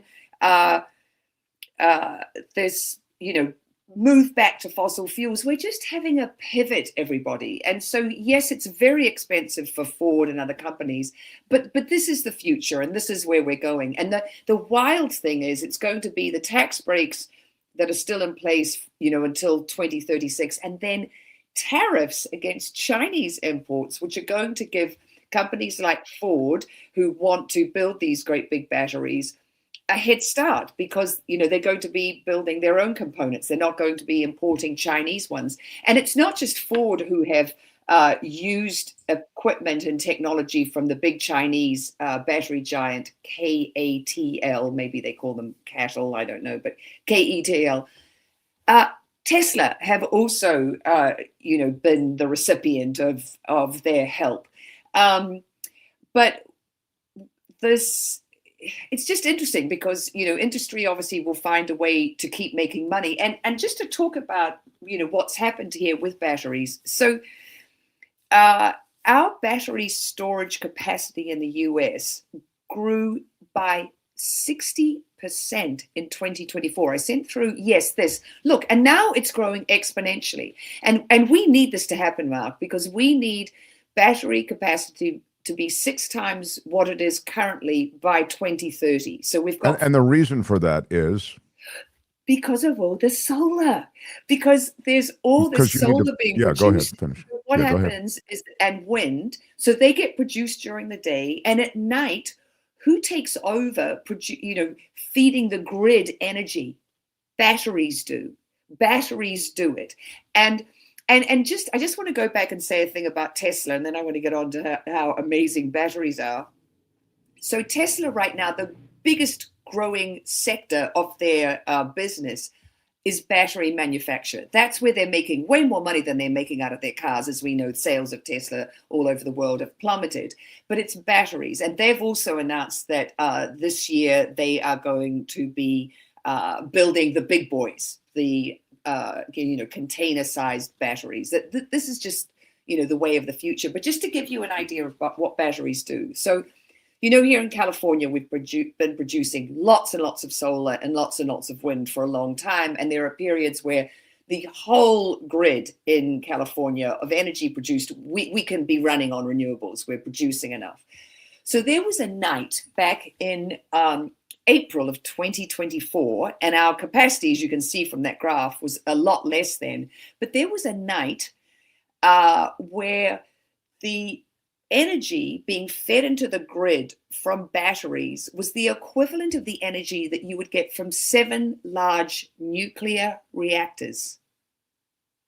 Wow, Exclamation that's extraordinary. point, big boys, pause. Yes, it's extraordinary. So batteries are really, they are just going to be part of the future. Coley is not, I'm afraid. He's a pathetic loser. Who would want to go on a date with him? He's ridiculous.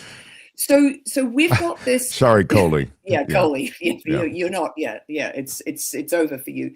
So we have this exponential growth happening in our battery production, and it's where we need to be because we need more and more of this storage. And the other thing, that we talk about all the time on the show, and this is going to happen. And you were talking actually before about cryptocurrency and how.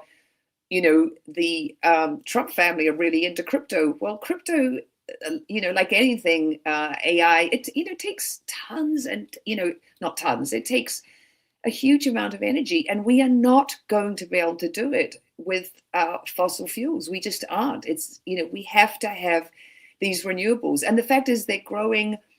They said that of the new utility power that came online last year, 99% of it, I think it's 99.9%, was solar, wind, and battery storage. So, all renewables, all things that are in place. Thank goodness there is this loophole for battery storage, and it will, go until 2036. And that companies like Ford were able to pivot and take a production line. I mean, it doesn't make sense, does it? You've got a production line where you're going to be turning out these, sort of relatively small batteries for an EV, the size that can fit in a trunk, to these batteries that are the size of shipping containers. But that's what they're going to do because it's a profit business. Well, exactly. I was going to say because the market is there for it. So yeah, and so with the EV market so damaged by the removal of the tax incentives or the rebate incentives, it looks like that's the direction that the horse is running. So they're going to be going that way. Yeah.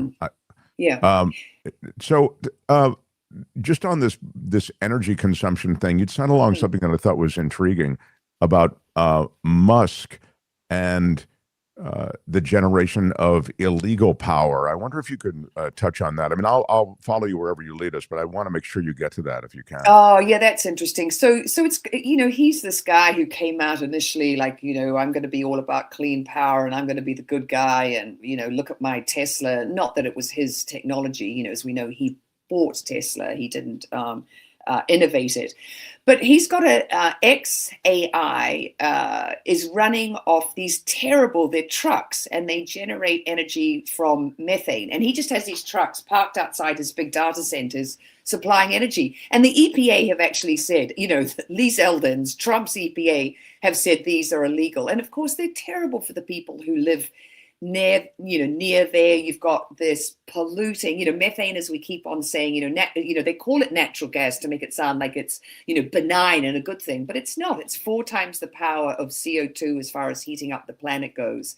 And, there he is just flagrantly breaking the law and powering his AI data center any way he sees fit. And the most expedient way he could, the fastest way he could. But the EPA said this is illegal. You can't do it. It was a 1.5-year battle. And they said, no, it's too polluting. It's not fair to the people who live around you. You're not in the right zone for it.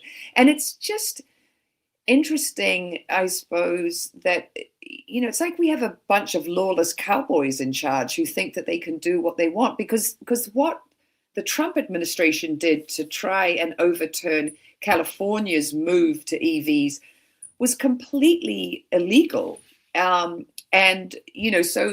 Rob Bonta, our Attorney General, is, fighting him in the courts. But, as I've said before, legally is where we are going to do this. And we saw that, offshore wind on the East Coast prevail.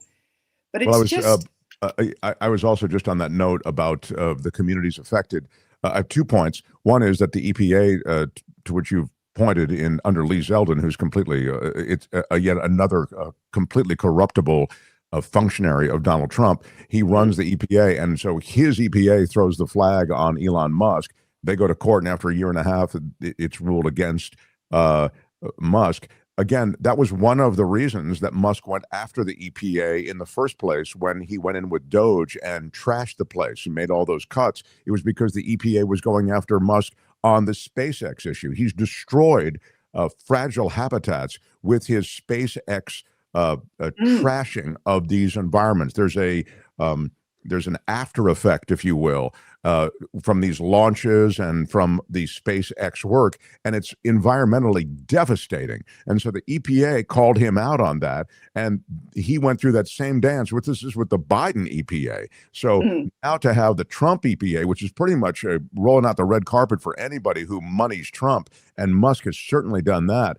It's a pretty extraordinary thing. But that's the reason, I think, that Musk ignores it, because, hey, eventually EPA and Zeldin and whomever won't be around to give me a hard time because I'm in tight with Papa. I think that's essentially where he comes from. So he acts like he's the richest man in the world because he is the richest man and the most powerful man in the world, in a sense. I think that's his feeling. Yeah, and that gives you the right to. Don't get me wrong. It's completely despicable. Well, sort of what they're doing to everyone is despicable. I was speaking to someone in Guatemala yesterday, and she was telling me about what's happened to them with the leftover of this incredible cold stream. This weather, these cold fronts that have been coming through on our eastern seaboard, and they go right down to Guatemala, and they don't have heating in their homes. They don't have clothes, for this kind of weather. And she said, we're freezing down here. And in February, normally in the stores, they are selling summer clothes. And she said, right now it's still coats and sweaters because the weather is so crazy. And we've got 2 more cold fronts coming. Well, what did Guatemala do to make climate change happen? Virtually nothing. It's other countries, and yet it's the poor people who live near, Elon Musk's data center, poor people who live in Guatemala, south of our weather systems, who bear the brunt of these, polluting ways and what's happening with climate change. And just it feels criminal, and it feels as if it is criminal. It is criminal on some level. It is. It's awful. It's awful. It's sort of, it's and. I mean, like I've said many times, this transition to renewables is happening. Trump is slowing it down, and we need it to happen really fast right now. We're already seeing this in the weather systems and what's happening in the world. And it's really hard to take that at this pivotal time, we've got this guy in charge, and we've got, the Elon Musks of the world, thinking that they've got carte blanche to pollute and do whatever they want to do. It's just, and then they can all run off to Mars. Though I do hear that now Jeff Bezos has decided he's going to the moon. So maybe you think that's a better option than Mars for, where you go when life on Earth has become hard to take. I don't know, Mark. I don't know. But, I mean, the this whole thing that somehow, this is just we need a backup planet or some, it's utterly absurd. It's just incredible. You have this wondrous place with this magnificence that is on display in so many ways, with these sensitive ecosystems and this terrific biodiversity, and the idea somehow that you would view it all as sort of mineable and resource rich, that you can, really plunder, I guess would be the word.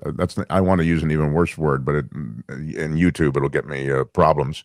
But you would plunder all of these resources, but we'll go to a backup planet.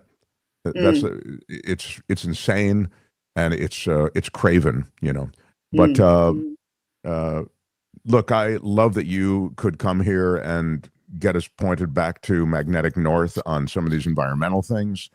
We're with you on your journey. If maybe you want to stop through at any point as a distraction, we always are here.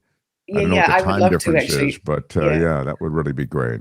Right now, it's pretty manageable because New Zealand is a day ahead, but it's just a 3-hour time difference. So I could do it. Yeah, so that would be great. So if you want to be in touch with us, we'll coordinate that because wherever you are, you can join us. I mean, it's all just as simple as flipping a switch. So.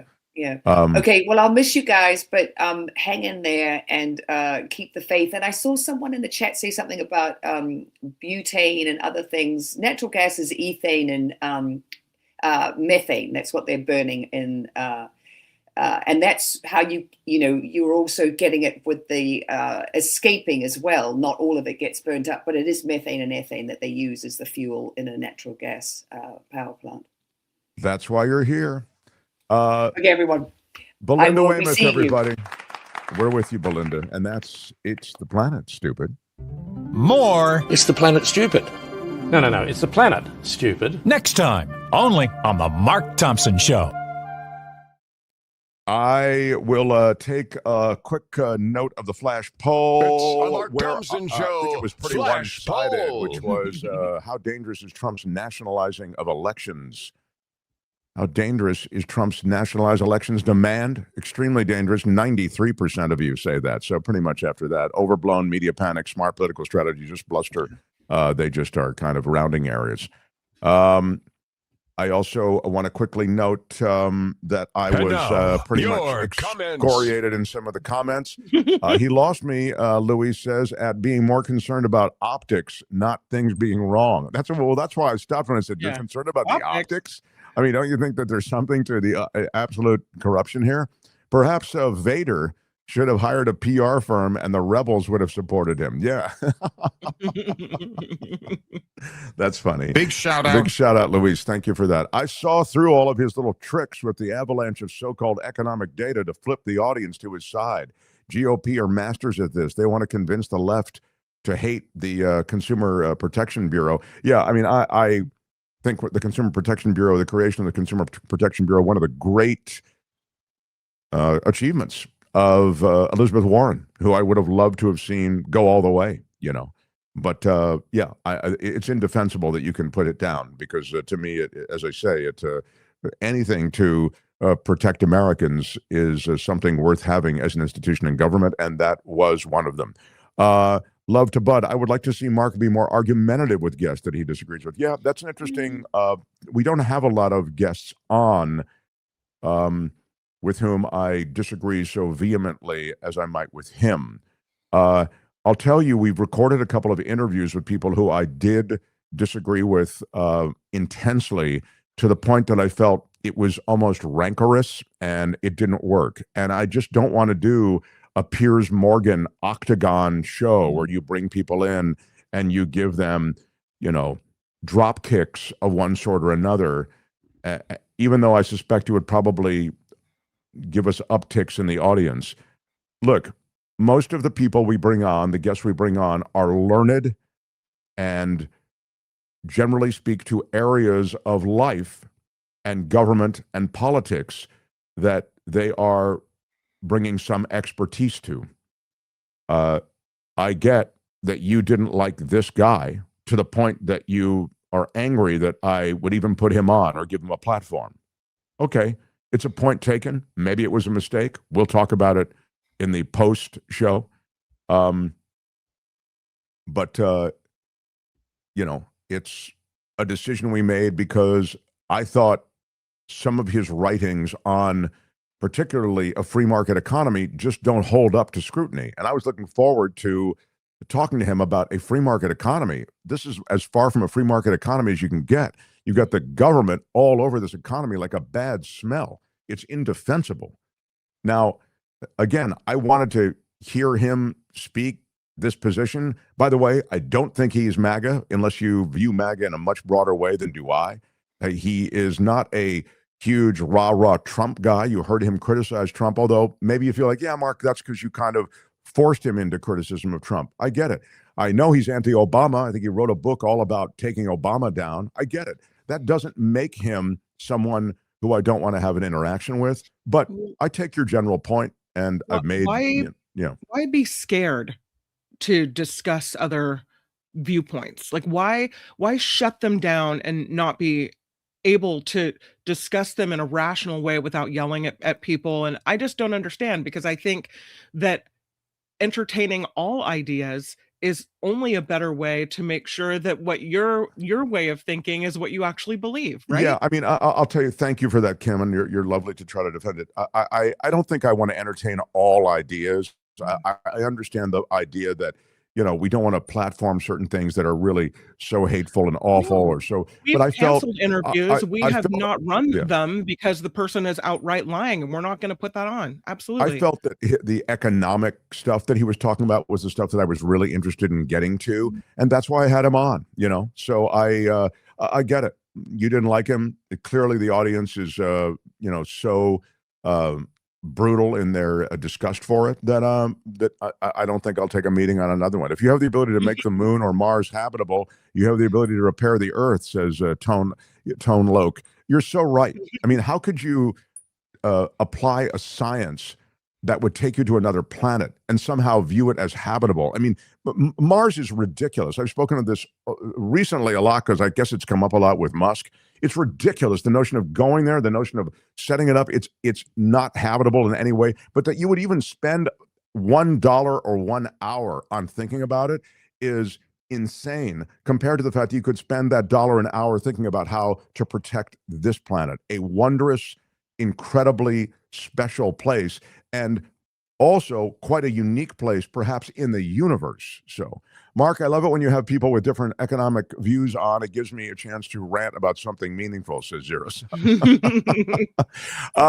Yes, those discussions help us evolve. I hope, I don't know. Again, I'm pretty much now beaten into submission. So I get it. You want guys who talk about stuff that, and to be fair, most of the stuff that we bring on is shedding light on things that we should know about. That's kind of why we bring the guests on.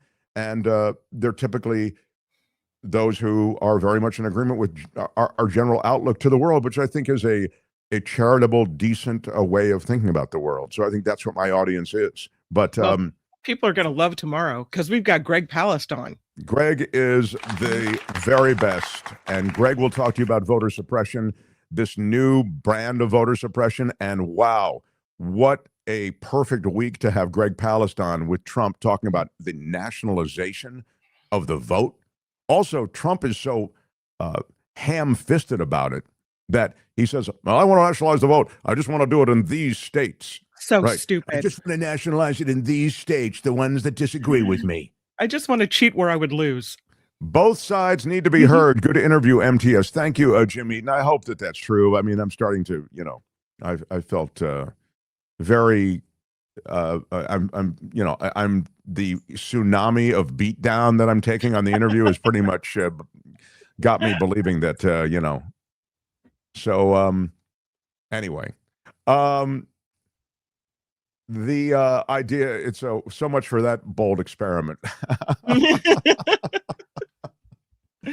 I mean, again, and I don't know. I those shout down interviews make me so uncomfortable. I can't even watch them. Like if it's late at night and I watch them, they just give me the. So I just really avoid them. But maybe that's really the only kind of. Yeah, that's not who you are. No. Yeah, but maybe it's the kind of thing that.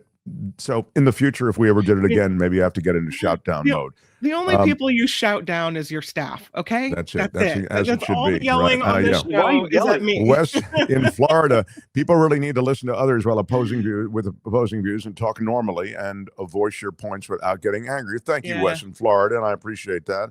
And a big shout out to you. Mark, I am in the minority, but I like both sides being presented. Keep up the good work. Well, that's sweet. Stan Pollock, my favorite CPA. Thank you for that, Stan. We love you. Big shout out. Big shout out. You're an OG. Hey, anybody remember my comments, says Richard? I love Richard. Richard, what were Richard's comments? Do you remember He's them? had a lot through the day. I know I he was quite don't. productive today. Yeah, my apologies, Richard Delamater. We do Yeah, adore really, you. really good. Yeah. And I get it. I get it. If you, I mean, and I really do. I really do get it. I think also, I'll be honest with you, in a and I get like CC Ryder. I'm not advocating for a shout down. You simply counter that is not true, like in a professional debate format. Yeah, the other thing, and Tony can speak to this because we cleaned up that interview a lot. There's a delay on the back end. There's a digital delay in the way I'm talking. So when you even heard it a little bit where I said, Yeah, I don't mean to his interrupt. phone kind of buffered a lot. So Yeah, it his phone was it stuttered, and then I basically had to cut the stutter out to just keep it moving along. So what we've because done he was talking, is it would literally be a 2-second went- gap. Yeah. We went through that interview. Tony made it sound like he's hearing me right away and responding. But what was actually happening was there was almost like a delay, like we were talking to somebody who was on like a lunar spacecraft or something, you know? So my ability to jump in and stop, it was a bit blunted. I don't want to use that as an excuse, but it did make it harder for me to, interrupt, because a couple of times I just wanted to The few to times jump you in and I did, thought, there was like that miss, and then both of you stopped and everything. I'm like, okay, you realized it quickly. So yeah, maybe the answer is to, and so I just kind of let him go, and then I double back, and that's when you heard me kind of say, well, I want to take issue with you on this or take issue with you on that, but maybe that's, again, or maybe I'm just not the right guy for it. Don't forget the coffee, says Thank you. Thanks for that, the Williamson. vanilla tea makes my life better. The only other thing I'm going to mention to you, and I want to mention it today because I'm excited about their sponsorship, is Zelmins. Oh. I'm going to take some with this coffee. I've drank a lot of this coffee today. Oh, you And won't have coffee Zelmins, breath. You'll have yeah, good I breath. do have coffee breath. It's great against garlic, onions, coffee. And that, again, the amazing thing about Zelmins, morning breath. It's great if you take it at night. You won't have that nasty morning breath. There's so much more kissing in the morning at the Thompson estate. I mean, it's a love festival. Yeah. It's fantastic. Fight bad breath with Zelmins. It's dual action. Here's how it works. They're tiny capsules. And there's a powerful mint on the outside. It's like a spearmint and it tastes peppermint. good. Mm-hmm. Yeah, and so that you wash that around in your mouth if you want. So I'll tell you the truth. I take 3 of them and I just swallow them. I usually will wash one around in my mouth for a little while, but then the parsley seed oil and the sunflower seed oil, that works in your stomach as an agent to fight the bad breath. No preservatives, no xylitol, no artificial sweeteners, tiny capsules, huge results. It is Zelmins, and you get a discount, 15% off your first order. Go to Zelmins.com, Zelmins, Zelmins.com. Use our discount code MarkT, 15% off your first order. We're having Mr. Zelmins on next week, and he has another offer as well. So I've heard a rumor that the 15% off might be extended. Now we'll see. Yes, but anyway, 15% off your first order, Zelmins.com. Check it out. We've had great results. As I say, road tested it for a whole month, and I think you'll be very happy as we were as well. It's Zelmins.com. Mark T at checkout. The Mark Thompson Show. Do I need to do anything else, Tony? I'm way late. I was full of abusing, of getting abuse from the audience. I think my order from Coachella Valley Coffee is due to arrive today. I think you'll be very happy. Can't wait to get into it. Yeah. Since we're so overtime, you want a little news? Mark, it's smart to build up your new guest rotation once Trump and his broadcasting dudes start dictating who you can have on air. Yes, it'll be a whole different show. That's right. Thank you, Luis.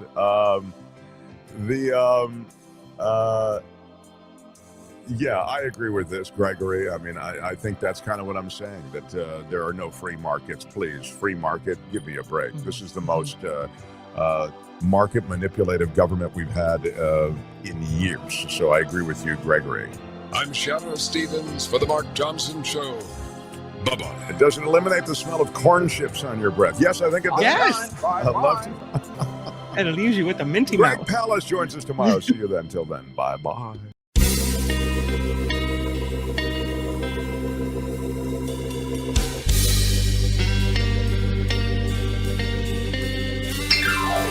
Thank you.